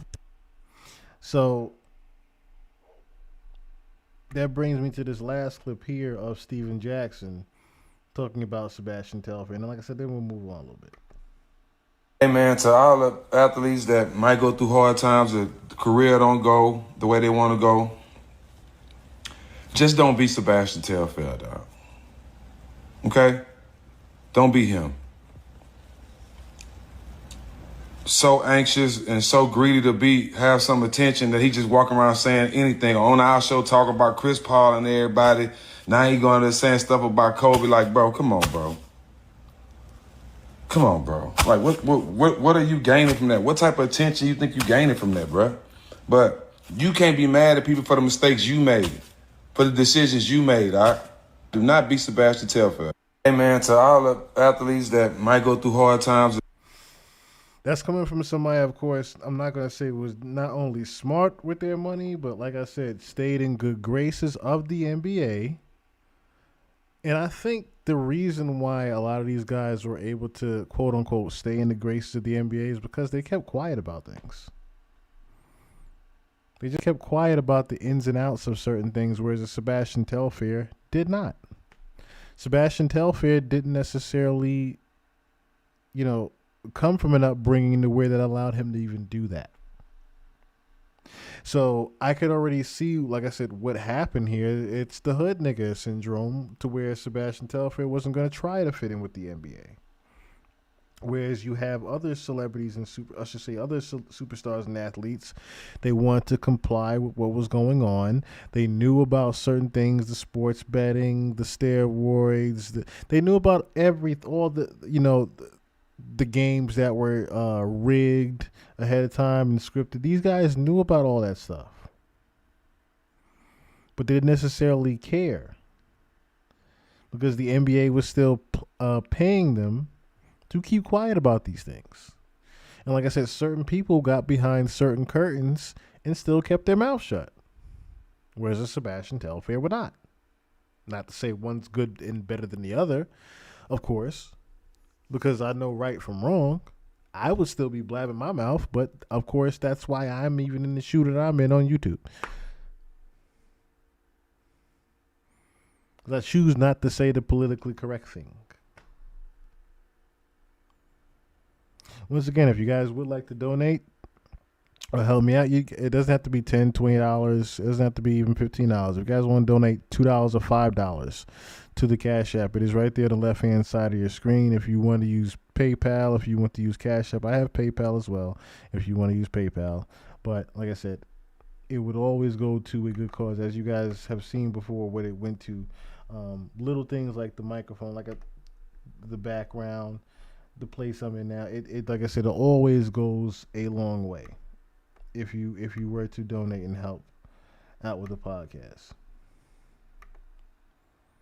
Wait, why is my thing? Oh yeah, there's. So, yeah, like I said, little things like this. My next thing to do is going to be a better lamp, a less hotter one, I would say, a less hotter one. But yeah, little things like that. Little things like that. And like I said, I've showed you guys, I gave you guys a run through with the apartment before. Like I said, God bless you guys for even helping me get into a place like this, besides me going to work day to day. I would like, of course, my dream is, of course, to just sit here and talk and play the video game all day, but we have other obligations, of course. Anyway, moving on forward from that. Next thing I was going to get into was this whole Max B being free to wave. The wave is free. The wave is free.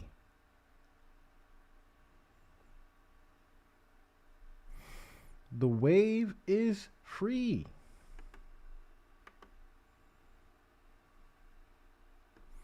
Let's see what we got here. A couple of things going on. Max B has been let out of jail. Oh, he's already dropping music. This looks old.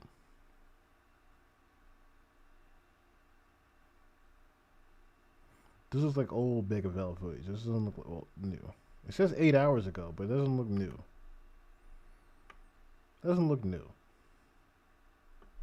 Now, I do want to get into this because I want to hear from French. Because Jim still hasn't addressed this. Jim has not necessarily addressed this.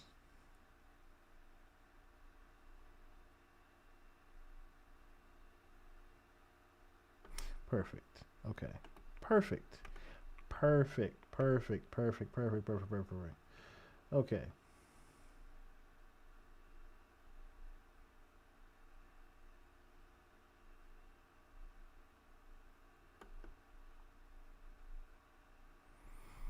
So I want to look at this first because it's been talked about now for the past 2 weeks. Is the Jim Jones Max B beef ever going to die out?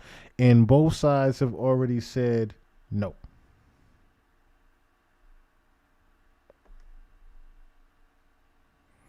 This is an old interview here where you can literally hear Max B talking about. Now I kind of do want to play this because this is I'm not gonna play the whole thing, but the man Max B. What's up, boy? We on the Ave. We in the hood. All day. Right? Nigga got shot and got subpoenaed and you told on the come up. A lot of shit transpired since then. That did like what? How many views that shit got? That shit did a lot. Like one and some change? Yeah, it was crazy. One and some change, right? The first week was like 600,000-700,000. We did it. Yeah, it was a nice look for the boy. And then put everything in perspective. Let y'all niggas know I wasn't fucking with that dick in the mouth, Milli Vanilli ass nigga Jim. And that's shout to the nigga checking. Shout to that snitch ass nigga Freaky Zeke, right? Nigga got shot and got subpoenaed, and you told on them niggas that bucked you up, nigga. You faggot, nigga. You not waving.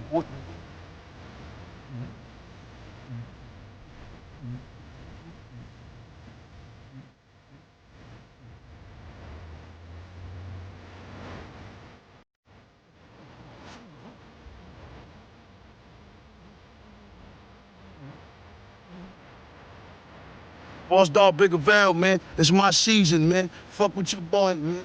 Niggas eating all that dick, hating on the Val, man. You Milli Vanilli lip singing ass niggas, man. Ask me anything, I tell you whatever. Let's go. So right now, you know, I seen some other footage with you on. You know, you had a little few words for Prodigy. Where all that came from? Nigga, don't you got sickle cell? Yeah. Niggas talking crazy. That's what I'm trying to say. Whoever say something, but like I ain't out here. Like you see me in the hood, my nigga. My niggas got them stadiums out here. Like I'm not out here playing.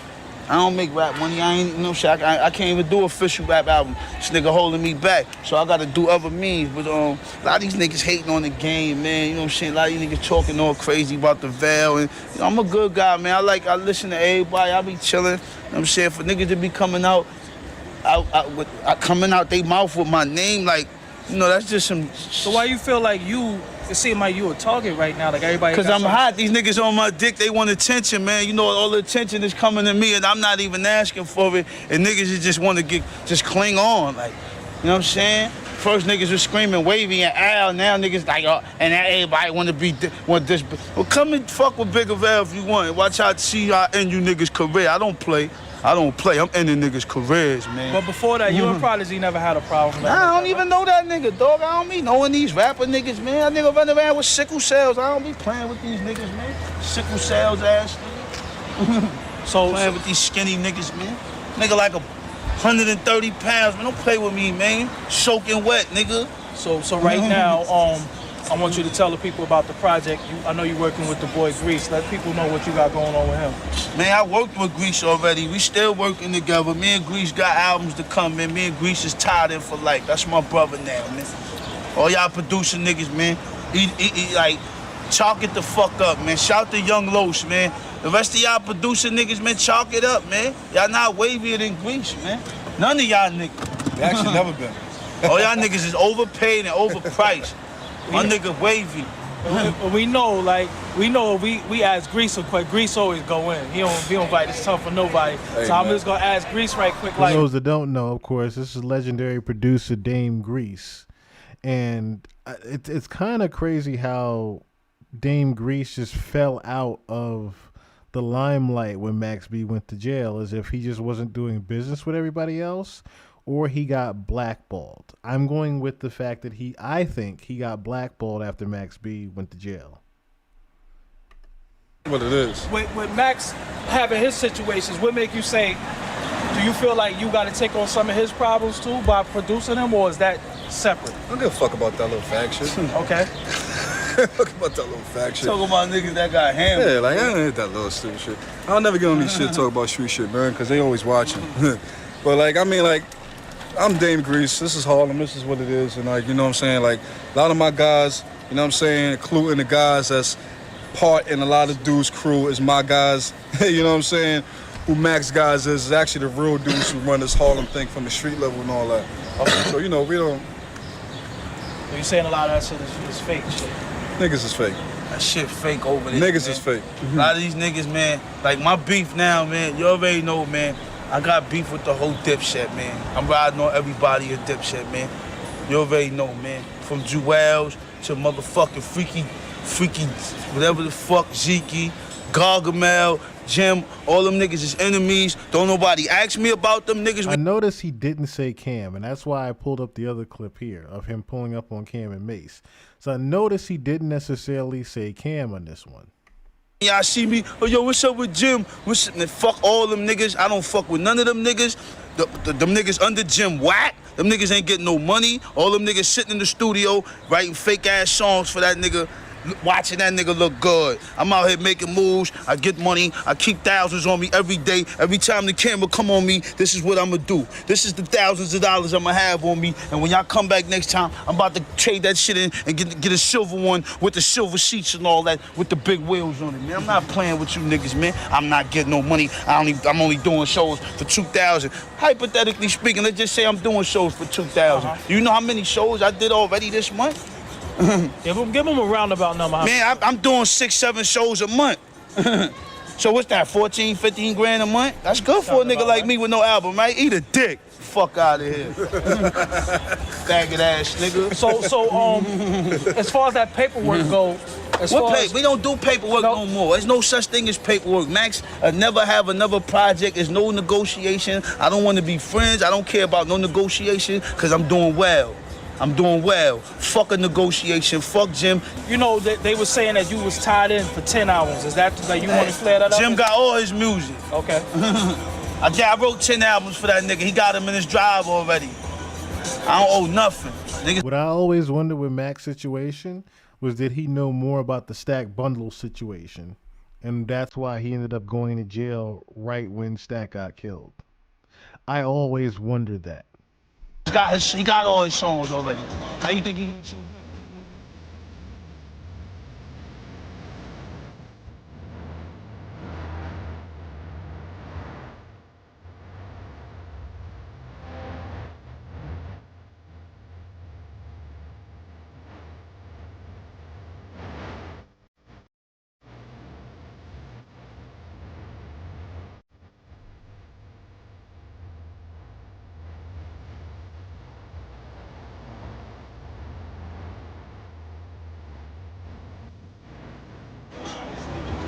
Niggas have me lined up like I only do hooks. I'm a nice nigga all around, dog. I write songs, I write R&B, I write everything.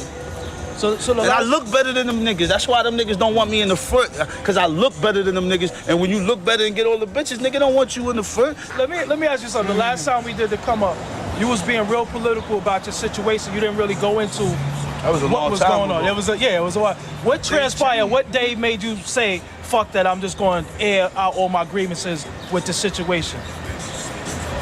It's a vigilante season, man. I done rolled and became a boss since the last time you met me, man. Things just changed, man. Niggas running around talking about I'm a lord, nigga, man. I run the organization, man. The streets is mine, man. I make bread and I like niggas follow me, man. I would never work for that cornball ass nigga again. Me? I'm a boss.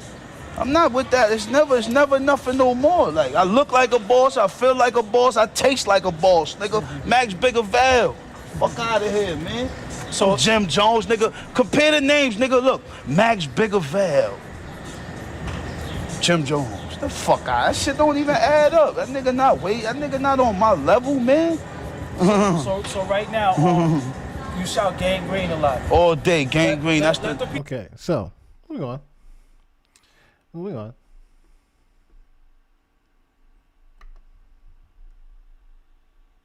Next one. Would you be okay with your friend doing business with your enemy? You asking me? Yeah. I can't go to the Max B party because you're my friend. Yeah. Why Jim looking like I didn't ask him to say that. I didn't tell him to say that. Mano just went off with. Mano always does this. Mano is a man of his own word and goes by it. He stands on his own 10. You know, that's just Mano. He's always been like that. Always been like that. A man of his own morals and principles. That is just Mano. Okay? So by him even going as far as to say, I can't go to the Max B party because you are my friend, Jim, already puts a bad stigma right back where it was. Because Jim ain't want to necessarily go there. Even when you ask Jim about the Max B situation, he tries to leave it alone. He doesn't even try to go that far. He just says, fuck Max B and tries to move on from it. So it's one of those things where like, yo, we're in our 50s, my guy. We're in our late 40s and 50s. Let it the fuck go. Now, I don't necessarily know what happened in the streets to where they can say we can't let it go, because that's almost like telling 50 Cent to let it go with Ja Rule. We all know 50 will never let it go with Ja Rule, and why he will never let it go with Ja Rule. Nigga, you shot me 9 times, or you were cool with, and employed by, invested in, and funded by, and sponsored by the people that shot me 9 times. So it is fuck you for the rest of your life. That is why 50 Cent chose the route he chose with Jim and Irv and everybody else. Rest in peace to Irv Gotti. But that is why 50 Cent took the route that he took. Okay? I don't necessarily know, but it seems like there is more to the story than a music beef between Max B and Jim Jones. Because it seems to also stretch into French Montana's territory as well a lot of times. I've heard French repeatedly talk about it on DVD that there were shootouts over this entire thing. They have lost people over this entire thing. And we do have something over here to look at to figure out why and what happened. Because you my friend. Yeah. Talk about it. He was at the Jets game. Yeah. Yesterday. Now, Mano, you were there, and people were believing People that y'all thought went together. Right. Absolutely not. I didn't even see him. People got to understand it's an 80,000 stadium. Mm-hmm. And the reason why it was such a big deal is... So just to bring further clarification of what they're talking about here, there was a Jets game, and they're going to talk about the actual football player that they had mutual acquaintances with. Supposedly there was a Jets game, and not supposedly, there was a Jets game Max B was invited to see the football player, and the same exact guy invited Mano as well. And there was footage going around of when Max B was told that Mano was coming, they pretty much left. And it wasn't a situation where they were scared or whatever. Max B literally just got out of jail. You don't want to get into a situation to where he gets him put back in jail. You know what I mean? So I can understand why even his security, his people was like, all right, Mano's coming to see the same friend that you are here to see and be around with. Let's just move on and let's get out of the way. So that's necessarily what happened with the Jets game situation. Mano and Max B were invited by the same person, but they weren't even aware that they were going to be at the same place. As you just heard Mano say, and Max B also clarified that as well. They had no idea that they would have mutual acquaintances with this same player. Because you have because I let's said, rap about it with Jim Jones. Right. Understand that I got a relationship with him. So my whole thing is this: I really understand that I don't come from the same world a lot of people come from. If I got a relationship with you that extends past professionalism and it's personal, I'm at your home and I know your parents, right? I just don't feel right if you at odds with somebody else, right? Knowing that we got a personal relationship, going out my way to go congregate or party with them, right? Now, that's a choice. Seeing them somewhere else is not, right? Because two things could be true at the same time. I can respect my relationship that I got with you, but at the same time, it don't mean no disrespect to somebody else. It means that I'm just clear on where I stand. So would you have taken a picture if y'all did run into each other? I mean, I can't say that, right? Because the truth of the matter is it didn't happen, right? That man just gave back 75 years, so that should be the narrative, not a made up narrative about a football game. And Method Man was there too, by the way. He's the photographer. He was the cameraman. Crazy. And my choice in my relationship. See, this. Shout out to Method Man. Don't want to get too far off the subject, but shout out to Method Man. I don't think even 20 years ago if you asked Method Man, hey, do you ever see yourself being a professional NFL photographer? I don't think he even envisioned this. And yes, I said Method Man, the rapper from Wu-Tang, is now a professional NFL photographer. This is what I'm saying. If my relationship with you is more than professional, then I'm going to respect my relationship. That's just who I am as a man. What if you had, because you and Max B were cool before all this. Yeah, we was cool. We started, a lot of people don't know, he started his career by coming to Brooklyn to record with us. Right. Early on, before his affiliation with Jim Jones. It's a fact. So what does that mean for that relationship then? Because you guys did have a friendship too. But it's never been this extensive Okay. as the relationship that I got with Capo. Now listen to this. I don't think no man would feel no way about that because it's respect. I'm saying this is a man that I break bread with. We get money together. We got business together. We do family things together, right? So that relationship flourished in the last 5 years to a different level. Okay. So that's just the same as mine as me and you, right? Our relationship, I'm at your home. I know your parents. That's a different level of relationship. Right. I can't, my principle is not going to allow me to just, go out my way to congregate with people that you feel like you got a problem with, even if I'm not pumping that, even if I think that the problem should be over. Yeah. Which because you do I think. can't, right, but that's not me. That's not my call. It's not your call. You would like it to be over, and you 100%. feel, yes. Okay. I would love for all of New York to be because Max B aligned. has said that he squashed things with Jim Jones, right. But Jim Jones has not yet squashed. But it. I'm the one that been out here pumping New York Unity for the last 5, 6 years, 7 years, or whatever. So I would love if that was a perfect world. But check this out. That's not my call, and I can't tell another man how to handle his issues. All I can do is say, look, this is the side that my relationship flourished on this side, and this is. A lot of hype around this new plugin. It's called Co-Produce.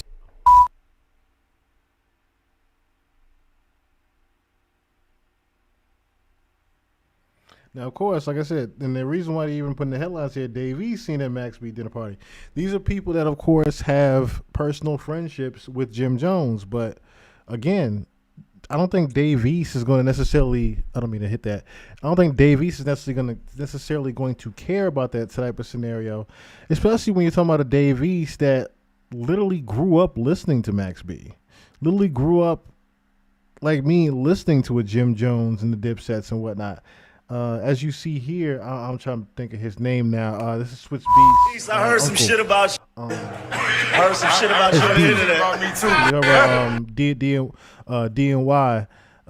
DNY's DMX, the people that pretty much put DMX on. That's the guy you just saw just now hug Dave East.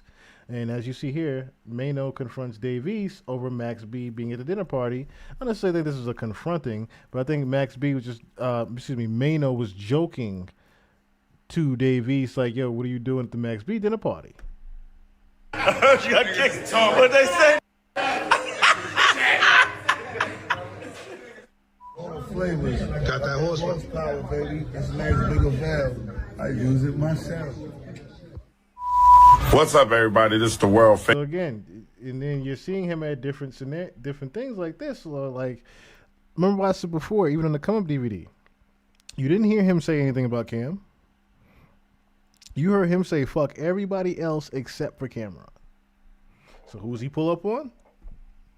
You'll see both Cameron and Mace standing behind Max B while he does his promo for Cameron's Pink Horsepower. Okay, if you know, you know. But the point is, man, everyone is happy to see Max B officially home after spending 16 years behind bars. All right, a lot of people have been watching Max B since his release. And he was facing football numbers. That's why I was surprised he only did 16. He was facing football numbers. And to be honest, I'm not sure if he's even had a full day's of rest, okay? He's been all up and down the timeline. Hasn't even been a whole 7 days. You get what I mean? This man has been to the Jets game, in the studio.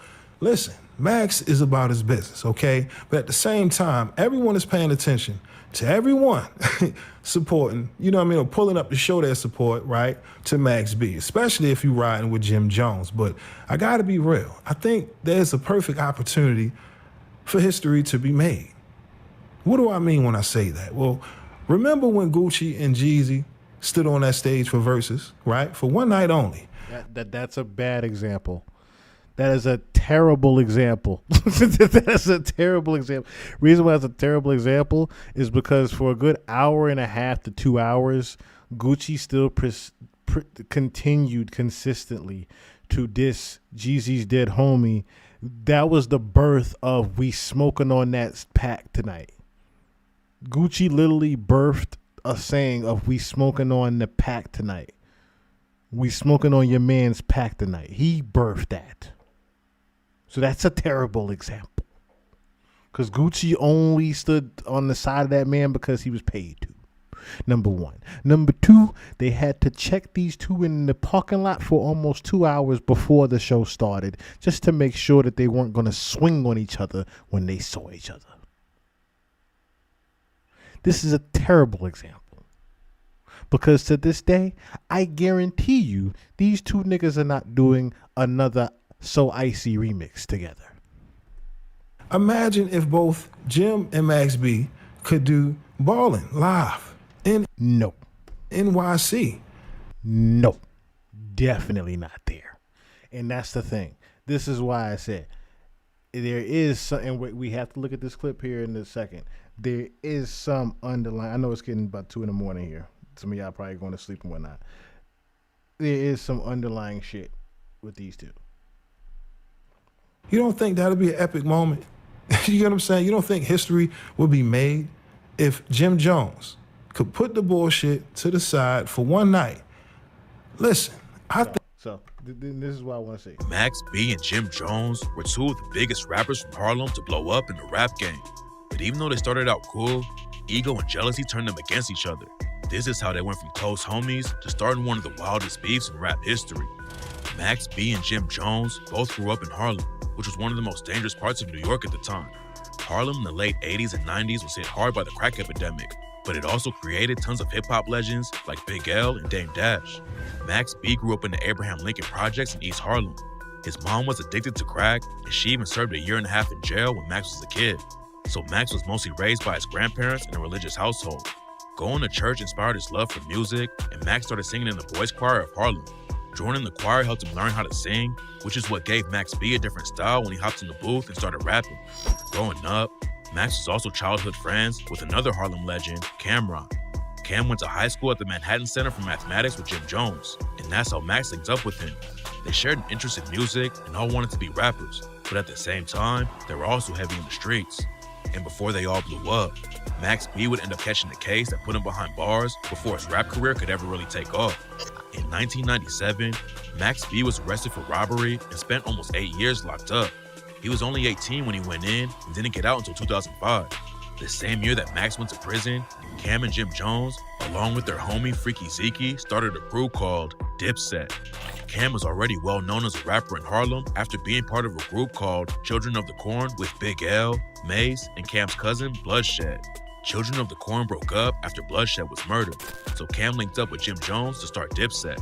Dipset started making waves in the early... Now, he is skipping a very big part of the story with them, because from Children of the Corn was not Dipset. There was Cam's career in the midst of that. There was also Biggie trying to sign Cam. Biggie ended up passing away before he could sign Cam. Then Cam going up to Def Jam. Then Cam making his own career for himself. Then came the Dipset. The 2000s after Cam signed a deal with Dame Dash and Jay-Z's group, Rockefeller Records. Over the next few years, Cam and the rest of the crew went on a major run. The new Auto-Tune 2020. That's why I said he missed a big chunk of the story. Because, like I said, there was a lot between the Dipsets becoming successful. Cam dropped his classic album, Come Home With Me.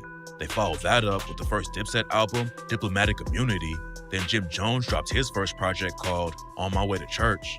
So, by the time Max B got out in 2005, Dipset was on top of the world.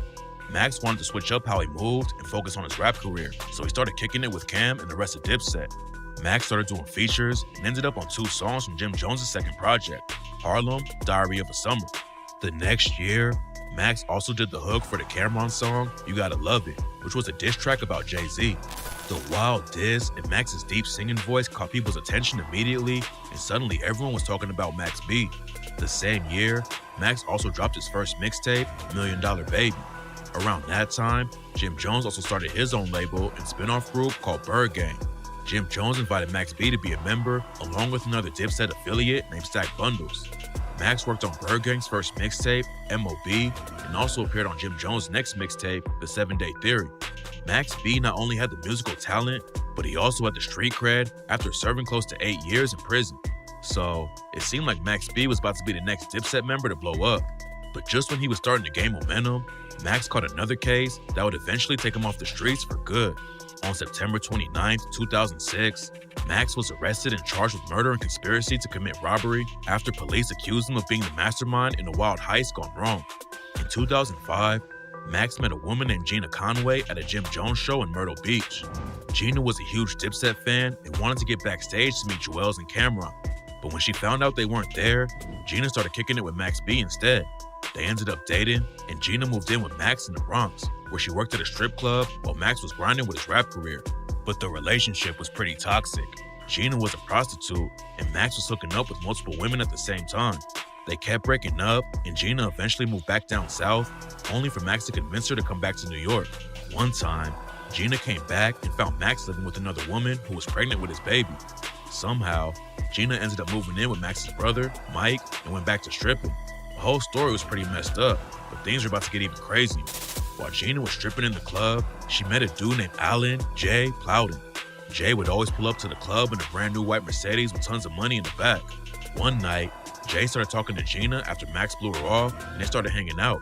Jay would always take Gina on shopping sprees and spoil her with champagne and new clothes. Gina ended up going with Jay to a Holiday Inn, where he was staying with his partner, David Taylor. I could already see where this is about to lead. Max B supposedly does some type of robbery here and get this guy, or tries to get this guy robbed and set up and possibly killed. Why do I have that feeling? It turns out that David Taylor and Jay Plowden were running a mortgage and mail fraud scheme, which is why they had so much cash. Gina Conway saw all the cash Jay had in his hotel room, so she stole his key card on the way out and decided to call Max B to plan a robbery. How did I know? According to Gina, she met up with Max back at the Lincoln Projects in Harlem. Max was mad that she'd been gone, so Gina decided to make him jealous by telling him This is a live reaction, by the way. I have not seen this before. all about Jay Plowden and all the money he had back at the hotel room. Jay told Gina he was going to the club, so she thought it would give her the perfect opportunity to rob the hotel room while he was gone. According to Gina, Max B called his cousin, Kelvin Leardham.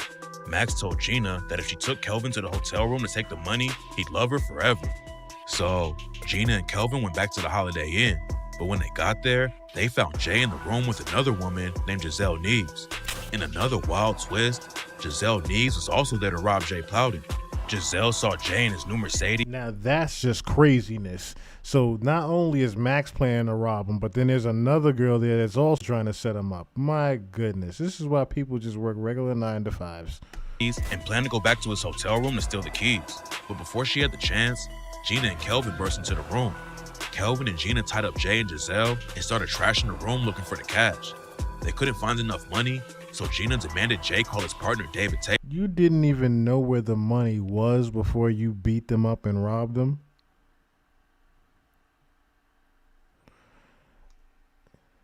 Wait a minute. I have the perfect button for you.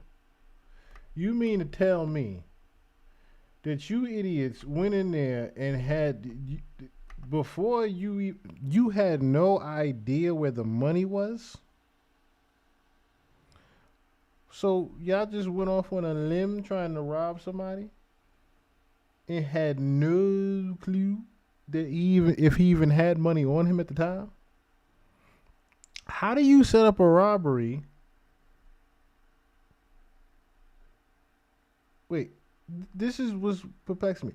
How do you set up a robbery with nothing to rob? What? You big dummy. You set up a robbery with nothing to rob? I am confused. I am all sorts of confused of how you don't know. So you've been with this guy how long? And couldn't even figure out where the safe was, if the money was in the hotel in the room or not, what the accounts were. You just said, "Oh, it's a good idea to rob this guy, even though he has nothing to rob on him." You big dummy. What?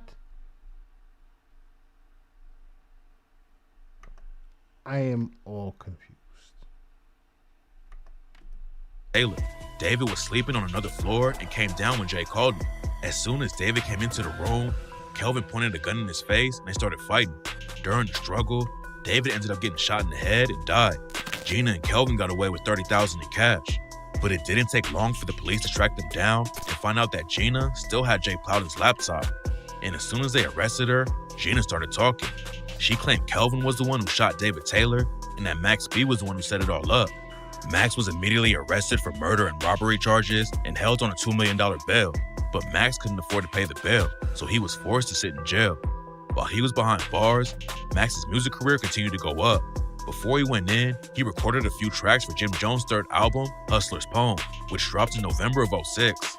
Along with his own features, Max also wrote a lot of Jim's verses and hooks, including the lead single, We Fly High. We Fly High ended up being Jim's biggest hit to date and made it to number 5 on the Billboard charts. But while Jim was living the life and enjoying the success, Max B was behind bars, fighting for his life. That's where the beef between Max B and Jim Jones really began. Max started doing interviews from jail where he dished Jim for letting him sit in jail.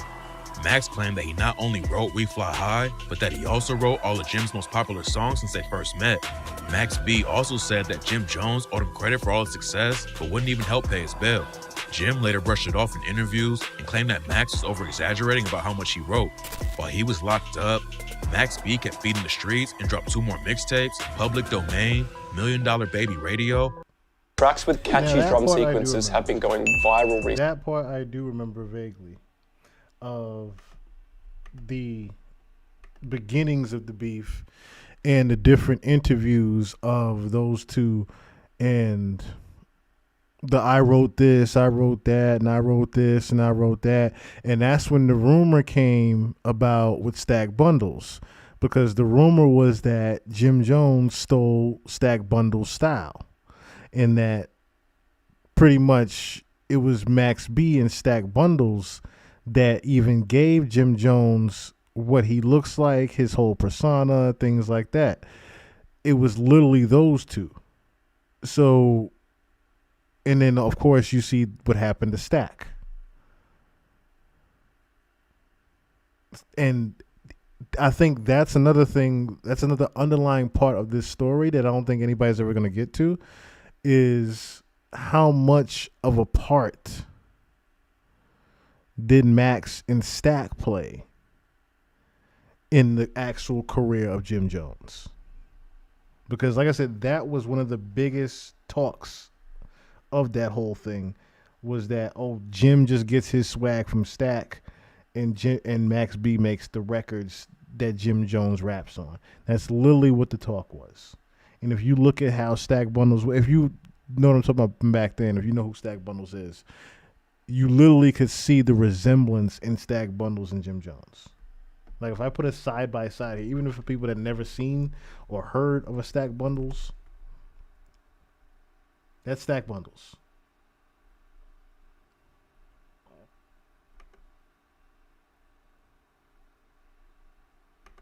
This is Stack crazy. They put immediately found a picture of Stack and Max. I really wish I could talk to him and to ask Max, like, yo, what really happened with this? Like I said, you can just, and this is another picture of Stack. Though again, if you look at a side by side with Jim and Stack, you damn near couldn't tell them apart. Especially back then. You would easily mistake one for the other.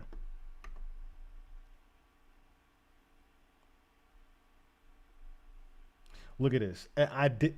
This is just a regular random fucking post that I found. What does it say?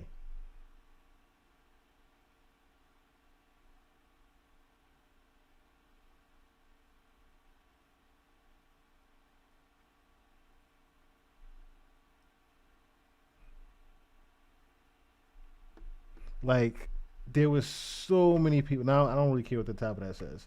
There's so many people that said that though. There's literally so many. Now you could easily say, okay, yeah, that part is true, but that part is also not true because we heard of stack bundles without Jim Jones, especially in New York. You knew of a stack bundles without Jim Jones. You knew him before he got with Dipset. So it wasn't the. So yes, it's a thing where he got known on a bigger scale when he got around the Dipset and Jim Jones, but people knew who the fuck Stack Bundles was already. So like I said, you can easily see who got swag from who, is my point. And I move on. Public domain 2, the rise of the Silver Surfer. A few months went by, and Max's bail ended up getting dropped to $90,000. That's when Jim Jones came to Max B and offered him a new record deal where Max could use the advance to pay his bail and get out. But the new deal was pretty bad for Max and required him to sign over all his publishing to Jim. Max didn't want to sign the deal, but he also... And see, I can see exactly where the tables have turned now. It's like, oh, you get this deal, and I'm saying you could pay yourself to get out of jail. This is what you've been trying to get me to do, right? You've been trying to get me to get you out of jail and get you the money to get out of jail, but you got to sign over all your publishing rights. Max B, being the smart guy he was, knew that was a stupid idea because then he could stop. Then he would have to stop saying, oh, he wrote this, that, and the third for We Fly High. Him signing over his publishing rights and things like that means he wasn't going to be getting any of his own money by himself unless it came from the Dipset. Also didn't have much of a choice if he wanted to post bail. So Max took the deal and ended up getting out after spending 10 months locked up. But when Max B got out, his relationship with Jim didn't get any better. Max was still mad that he was forced into signing a bad deal just to get his freedom back and blamed Jim Jones for taking advantage of him when he was at his lowest point. Not only was he fighting for his life, but about a month before his release, Max B lost his close homie and fellow Bird Gang member, Stack Bundles. And like I said, that's where I think things really took a turn for the worse because Max B was one of the first people that said Jim had something to do with what happened to Stack. Because it's very ironic that Max gets locked up, Jim is still running around with Stack. You see Jim Jones having the same swag and style as Stack, then Stack disappears and gets RIP'd while Max is in jail. I don't have to say it. You literally hear it, what it is, what it sounds like. On June 11, 2007, Stack Bundles was shot and killed in the lobby of the Redfern houses in Far Rockaway, Queens. And the crazy thing about that is, it damn near almost feels like a paid in full scene the way Stack was shot. How Cam shot not Mike Epps, Omar Epps. That's literally almost how you can depict how Stack was shot, and a lot of people, like I said, a lot of people said it was Stack's own peoples that got him set up and shot. But the reason why people say that Jim Jones has something to do with it is because Jim Jones had the money. So even though you can make it look like a Stack wasn't feeding the wolves thing, that wasn't true. That Stack wasn't feeding his peoples, because that's all he even made records about was how much he was even feeding his people. You would literally see, put it like this, a person that isn't feeding the wolves is not going to be able to be comfortable in the hood the way he was. It wasn't like Stack, and the same thing happened, rest in peace to Chinks Drugs. Chinks. Rest in peace to Chinks. When you're getting very comfortable around where you, and the crazy thing is about Chinks got shot on Queens Boulevard in public. And that was why I felt so crazy about that whole thing, because I'm like, damn, that really felt like Chinks got sacrificed the way he got killed. But not to get too far with that one. Stack, like I said, you can literally feel it just, the aura around the whole beef between them. You could feel Stack, let's just say Jim removing everything that would say, it's like, perfect example, right? Max B saying that he wrote everything for Jim.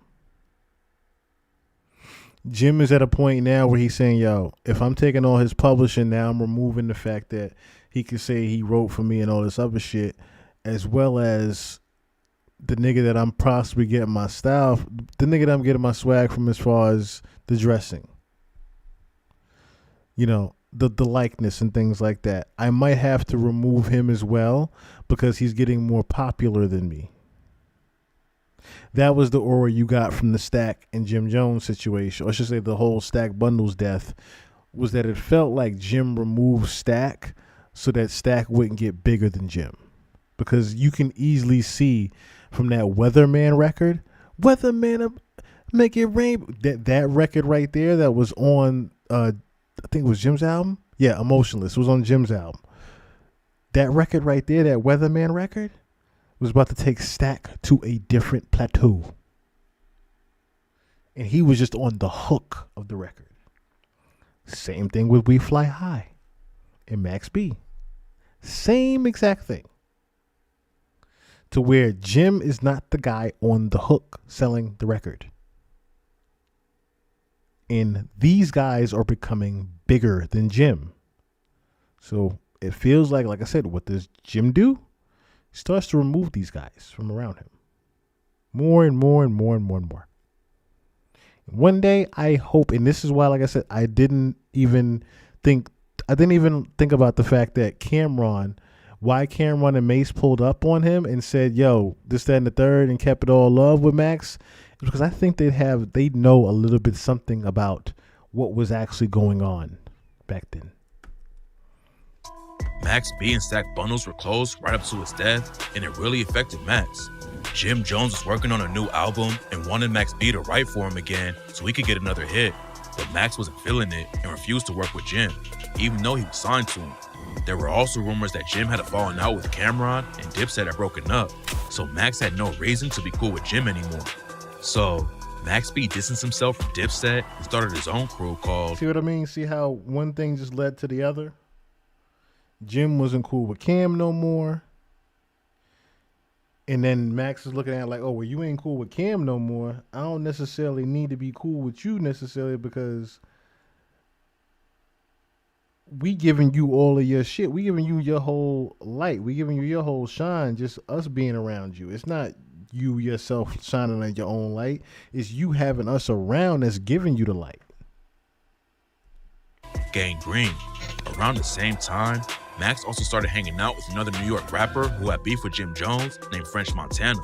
French Montana had a major buzz in New York at the time with his Cocaine City DVD series. French and Max B knew some people in common, but they could never work together before Max got locked up because of Max's affiliations with Jim Jones and the Bird Gang. According to French Montana, his problem started after Jim Jones lied about having him set up. In 2003, French Montana was leaving a recording studio when he got into a shootout that ended with him getting shot in the head. Montana later admitted that someone in his inner circle had set him up and Jim Jones had nothing to do with it. The person that got me shot drove me to the hospital. So the greatest threat is always from the inside. But French Montana claims that Jim started going around telling everyone he was involved in a situation just to help his street cred.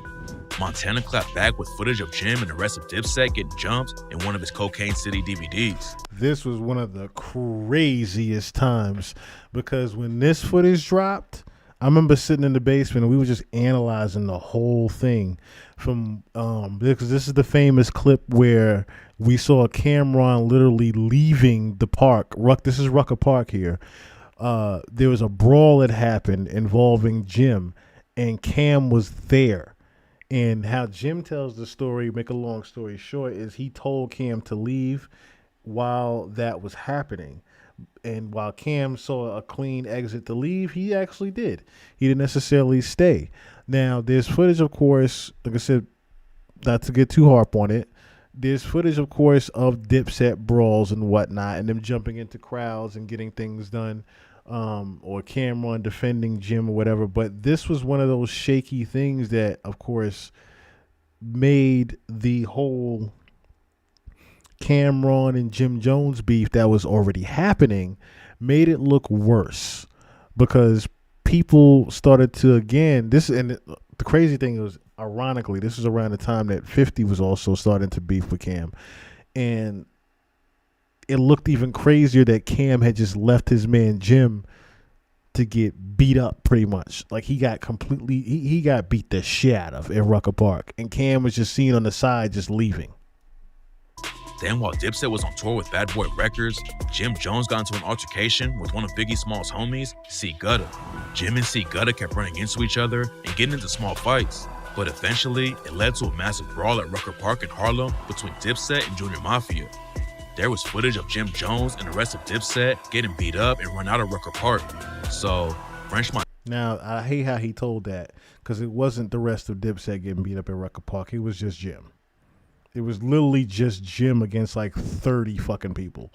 Montana used the footage in Cocaine City, Volume 4, to get back at Jim, which is what first started their beef. When Max B officially left Bird Gang and linked up with French Montana, they both started taking shots at Jim Jones together. Around the same time, Max B dropped a mixtape called Public Domain 3, where he dissed Jim Jones and the rest of Dipset. The cover showed Max B in a graveyard surrounded by tombstones that said, "Here lies Millie Jim Jones," and "Here lies Vanilli Joel Santana." Millie Vanilli was a pop group from the 90s who got exposed for lip-syncing other people's music. So Max was taking shots at Jim Jones and Joel's for stealing songs from him and other members of Bird Gang and trying to pretend like it was their own.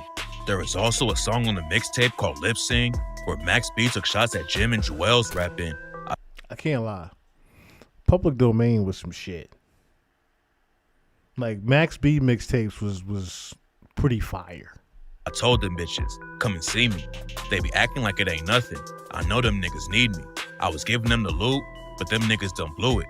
Max B and French Montana would also go back and forth with Jim in interviews and videos uploaded to WorldStar. But Jim wasn't the only target. Max also started going after Jim's wife, Chrissy Lampkin. She touched it in Miami. Chrissy touched it in Miami. That one was just yelling throughout the fucking neighborhoods. Chrissy touched it in Miami. Chrissy touched it in Miami. Oh my God. And claimed that she gave him head by the pool in Miami. To add to the disrespect, Max even made a song called She Touched It. Like I said, that was the one that was just ringing. She touched it in, Chrissy touched it in Miami. In Miami, where he remixed the Jim Jones song, Summer with Miami, and brags about hooking up with his wife, rapping, "She sucked it in Miami, while Big Avell hit it from the back in her fanny. Gangrene family, riding on these bitch niggas. Empty up the clip, click clack, hit niggas. Gotti spit bricks, nigga. Peel uncut raw. Pussies talking reckless, but they don't really want a war. Nigga ain't worth my time, so I'm getting at your whore." Starting a fashion The crazy thing was, I think Max B going to jail saved his life, because that this beef literally could have turned even more deadlier than just that. Max B and French Montana made a video that got uploaded to WorldStar where they went in on Hell Rel for being ugly. Shout to my mother, baby. It feel good. Nigga, the doctor smacked your mother when you was born, nigga. You're so ugly. Who you talking about? Hell Rel, aka. Oh man, I gotta see this. Hold on, man. AKA Hell No. The bitches see you, they go, ooh, hell no, I'm not fucking with that ugly nigga. Max even said if he had to choose between having Hell Rel's face and doing 50 years in jail, he'd take the 50 years. Hell Rel clapped back and said that he heard a rumor that Max B and French just got married and offered up $5,000 for the wedding pictures to see Max in the dress. So, at this point, the beef was deeper than just Jim Jones versus Max B, and half of New York was forced to pick sides. Pretty soon, it went from disses to actual violence. In a different video, Max claims that Jim spotted him in his whip and tried to box him. Jim Jones saw Max B in the parking lot and drove up next to him so he couldn't get out. Jim and his goons tried to attack him, but Max ended up ramming Jim's Bentley so he could get out, then punched Jim in the face. In the video, Max even showed off the dents in his car and pointed out where the fight happened. At one point, Max B and French Montana even went to confront Jim at a studio in Manhattan. They were rolling deep with a huge crew, but ended Now this I do remember, because I remember like it was yesterday, French actually getting on DVD and talking about this particular incident. And that's how I knew, like I said, it had gotten pretty deadly in the actual streets, and it got beyond just regular rap beef. Because, like I said, French would go on to further say, like, no, this is different. And I think the next thing I'm gonna do is just play the clip of French talking about this whole thing because, like I said, this is when things got worse. Ended up getting stopped in the lobby. When they came out of the studio, Max B and French Montana claimed that Jim saw what was happening and called the police. Around the same time, Jim Jones and his crew also pulled up to one of Max B's shows in Brooklyn. A huge fight broke out, and Max started going wild and throwing chairs. Things got so crazy that the cops showed up with dogs. But by that point, Max and Jim were already long gone. So the beef kept heating up, and it seemed like only a matter of time before someone got seriously hurt or ended up dead. But before anything major went down, Max ended up losing his freedom. In 2008, Max signed a 3-album deal with an indie label called Amalgam Digital. But Max was still technically signed to Jim Jones, so he wasn't allowed to release any real albums. Max still kept it pushing and dropped mixtapes like Coke Wave and Quarantine. Max was also working on his first album or trying to get out of his contract with Jim. So here's the thing, right? And just to put a little bit of light on this, it was a Amalgam Digital, and it was the same time that Koch Records was out. And this was the time where artists weren't necessarily fucking with major label money because major labels started to do the 360 deals and take the money that they were making from the records that these guys were putting out. So you got Amalgam Digital, and then you had Koch Records. Dipset went to, I think Jim started fucking with Koch.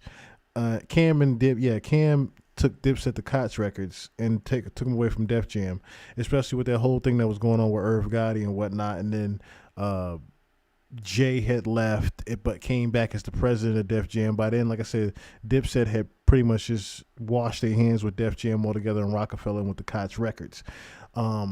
And then, of course, Amalgam Digital was kind of the competitor to Koch Records because what they were doing was they was giving people $3 a record, whereas people were getting pennies to the dollar for album sales. They was literally giving people $3 a record or whatever they actually sold, similar to now, to where if you do like a TuneCore, DistroKid, something like that, where you get majority of your actual earnings back if you're able to make some type of popping motion for yourself.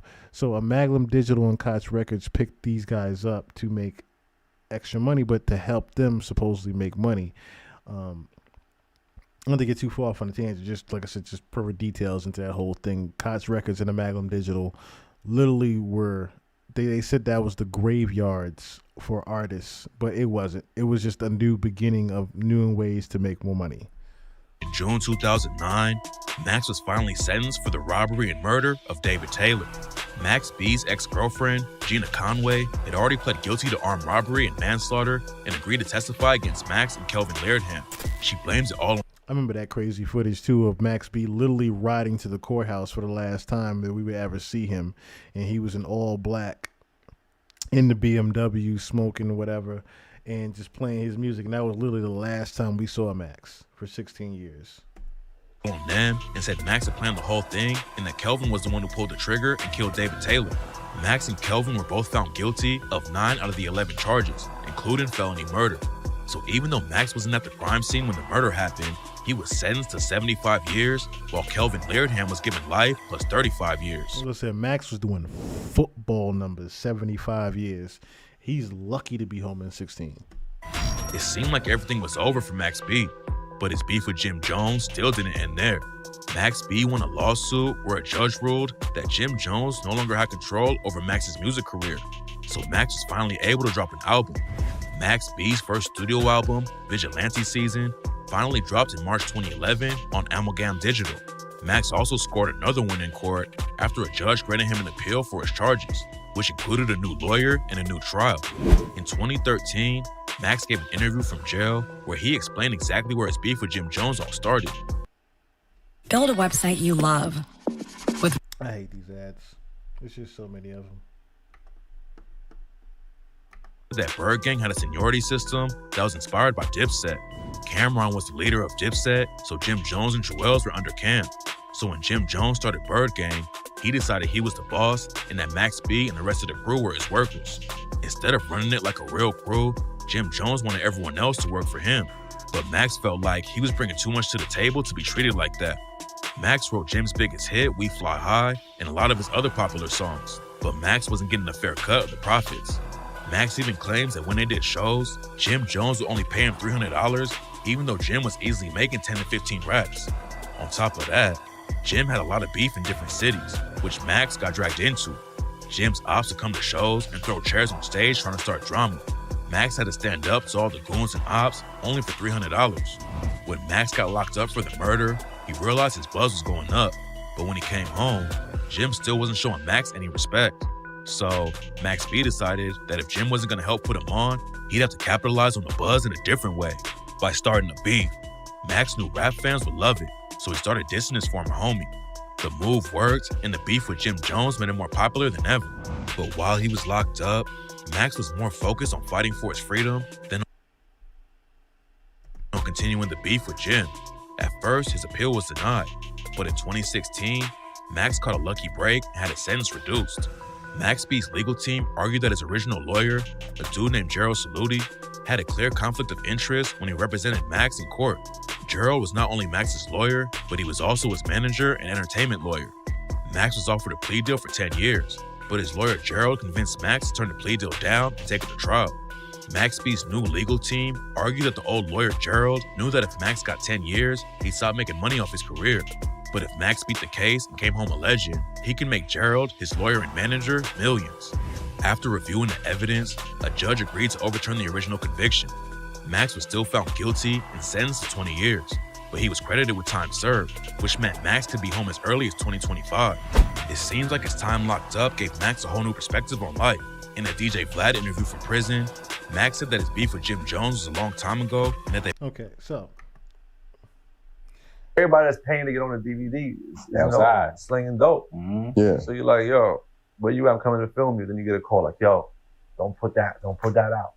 It's like, what you mean don't put that out? Right. You're like, yo, remember that shit you filmed in the crib? Don't put that out. Like, what happened, bro? Yeah. Nah, I don't want to talk about it. Oh man, can we keep the money though? Yeah, just keep that, but don't put that out. Yeah. Bro, we did an interview with BMF. We got a call. Like, yo, we lost the footage. I don't even want to know how you lost it, my nigga. He said you lost the footage? Yeah, my man that shot it for me. Yeah. Oh, shit. Was it before Smack shit or after? No, this is around the time they came to Brooklyn to shoot a video with Fab, Blue, and Jeezy. Right. And Meech was in the front. And we ran up on Meech, and Meech had like 30 niggas behind him. He just talking so crazy. I remember the feds was across the street, and he was like, you see them? At Replit, we believe everyone should be able to create software without limits and without knowing how to code. Just a matter of time, but you're never going to see that. They're just talking crazy. Hold on. You said the feds was right across the street, yeah. Across the street. He pointed them out. Just sitting there like. Yeah. And he was just like, and Meech pointed at them. Hip hop police just watching the whole thing. Like, look, they go right there. Just, they following us. You ain't never gonna see a fan. No, one of the Meech episodes. Yeah. Then I just got a call the day or two after. He got picked up. Nah, he lost the footage. My cameraman that don't even know them. He really lost the shit? Yo, I thought I filmed it. I can't find it. Yo, that's crazy. Yikes. Oh my God, son. Wow. So it's them type of episodes. You know what I'm saying? That's crazy. So when you got that type of platform, that's the last thing you wanna. Not saying that we never took nothing. Right. But it might be like once or twice. He was like, say once, maybe twice. Let me see it. Let me see it. Right. Let me see it. Oh, I got a little shine to it. All right. Got another one. It's a little oily. I like that. That's French's crazy. magic number is twice. Word. It's twice. Maybe twice. You see that, right? First 2 times right here. That's crazy. Everything is twice. We lost the word. All right, cool. Yeah, we lost the word. All right, cool. All right, we can only do that twice. Yo, my mom took it. You can't give me the. All right, cool. Twice. Yo, my mom took it. Motherfucker. All right, shit. That's Can't do what that they no say in the more. Bronx though. They say you give me once, it's a mistake. Second time I'm a lollipop. Right. Nice. Yo, so what made you, I know, you was battling heavy, right? What made you change your cadence, flow-wise, when you got to Cocaine City and, you dropping all these mixtapes? I mean, New York was... We was right behind y'all, killing them in Connecticut. Yeah, that's what I'm saying. And it was just like, came out with the Straight Cash joint, did the Uncle Murder joint, then me and Max B got together, started doing the mixtapes. Right. Because now we're doing Cocaine City DVD. Now my rapping started to take off. Now I saw my Uncle Murder, a straight cash joint. I had dropped another freestyle. And that Straight Cash record was going nuts. Akon heard it and called me like, yo, I want to sign you to Convict. Then I went to go see Akon. Akon has signed me. Then for like a shopping deal. He was gonna take me to a label. Right. Then that shit just ran out. Then me and Max B just started putting out mixtapes. So that's when Cocaine City graduated to Coke Wave. Right. You know what I mean? We just kept it like that. You know, we did the Coke Wave, and I was like, yo, Max, I got this DVD shit on lock. You got the mixtapes on lock. Music shit is rocking. If we put them shits together in one pot, we was gonna kill the street. That's exactly what happened. We did the Coke Wave, Volume 1, put a mixtape and a DVD together. But you, at the time, you was jumping right in the middle of something. Why? I don't think I looked at it like that.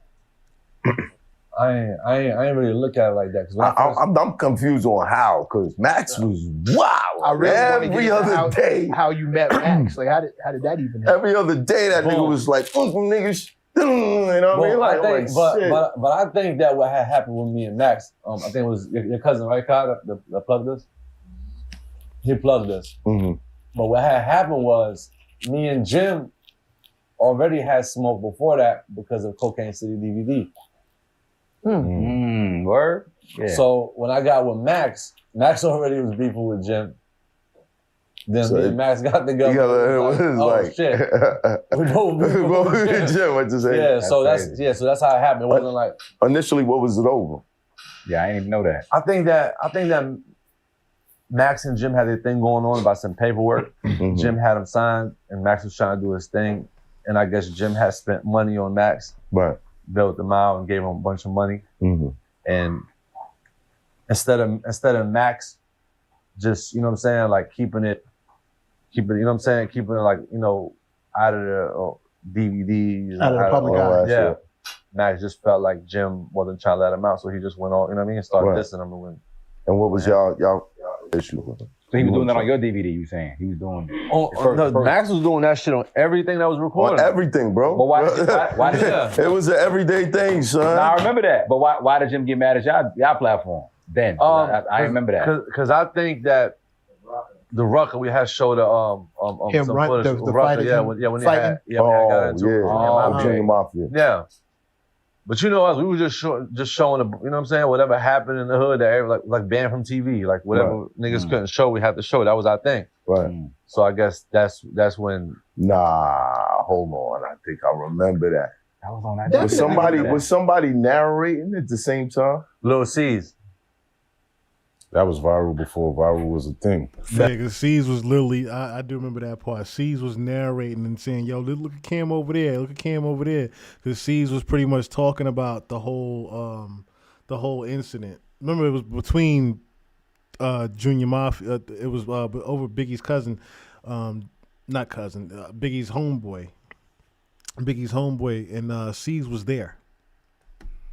Yeah, I didn't realize that was off your DVD. That's crazy. I remember that. I remember that footage, but I didn't realize that was off your shit. I remember one of the cocaine cities y'all had went somewhere. Max was outside trying to fight Jim, and y'all was there. He was calling him out the building. Yeah. Then that's the famous studio footage that whatchamacallit is talking about right now.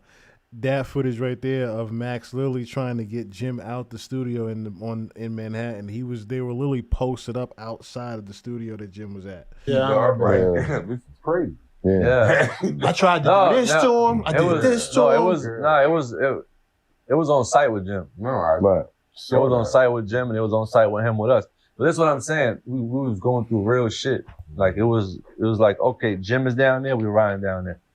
Jim would catch Max in Harlem, he would run down on Max. You know what I'm saying? It was really, you know, I would see Jim and Joel's down in Manhattan, yo, suck my dick.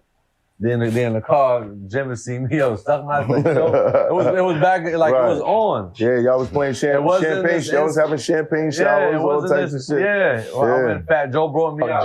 Jim throwing buckets of ice on me from the joint. Then, you know what I mean? Then all of us run upstairs to him. Now, we went back and forth like that with Jim for like 10 years. Yeah, it was like 10 years. I remember that. Was it just expected, like, when you was on stage and the ice hit you, it was like, Jim? I know it's him. Word. I look up there, we just saw Jim and old Bergen. I'm like, yo, man, this nigga here don't stop. Yeah, and like I said, that whole beef between them. Asking you, and I asked you before, how do you feel about getting past differences with certain people? I'm petty. Right, hold on. Because I'm trying to, hold on. You've had past differences with people. Some people you was able to get past that. Mm-hmm. Right? Max B coming home. Where we at with that? Are you able to get past that? No. Now we get past now. We can get past that now. You want to get past it, or you want to dive more into it, or you want me to tweak? I want you to get past it at some point. You want me to Crazy how he even said that. You want me to crash out over this? Because it sounds like Jim was really ready to say some shit that he didn't want to say. Crash out? I definitely don't want you to crash out because I don't want to crash out. Now, what I want for myself, I want for my brother. I appreciate it. You see what I'm saying? Because there's too much money out here, there's too much life out here, and I like to do the things that I like to do. Ain't nothing feel better than living right now. You're right. Being alive and getting money and fucking waking up. No better feeling. There's no better feeling ever in the world. Huh? It's no better feeling ever in the world. Feeling in the world. So what I'm saying is that at some point I want you to, and I can't tell no man how to move, but I would love to see you get to a space like that. And I brought that question up because it's like, them niggas was able to get past that and certain shit happened. People died and all that. And they was able to get past that. That's why I asked you that. How you feel about that, Spizzo? What he's talking about comparing it to is the NBA young boy, Little Dirk, King Vaughn, that whole beef where Vaughn was killed because of NBA young boy's homie, and we don't need to get into that, but because we have before already. But like I said, that's what Manuel's referring to is, are you able to get past that? And if you really want to be honest with you, I don't think Dirk and NBA YoungBoy are past it. About what? About getting past, because YFN Lucci and Thug got past it. Okay, yeah, the YFN Lucci and Young Thug, that's another thing. It's not a bad example. YFN Lucci and Thug ain't friends. It's not a bad example. Them two ain't friends. And YFN came out after Thug came home. Shit. You think you could have an issue with a nigga and get past it? They didn't get past anything. They just came home from jail and avoided each other. That's not getting past it. Yeah, I think you can get past old thing. I don't really know all of their situations, so I'm not really speaking on. Not on them. Not on them. You. Yeah, I think sometimes it's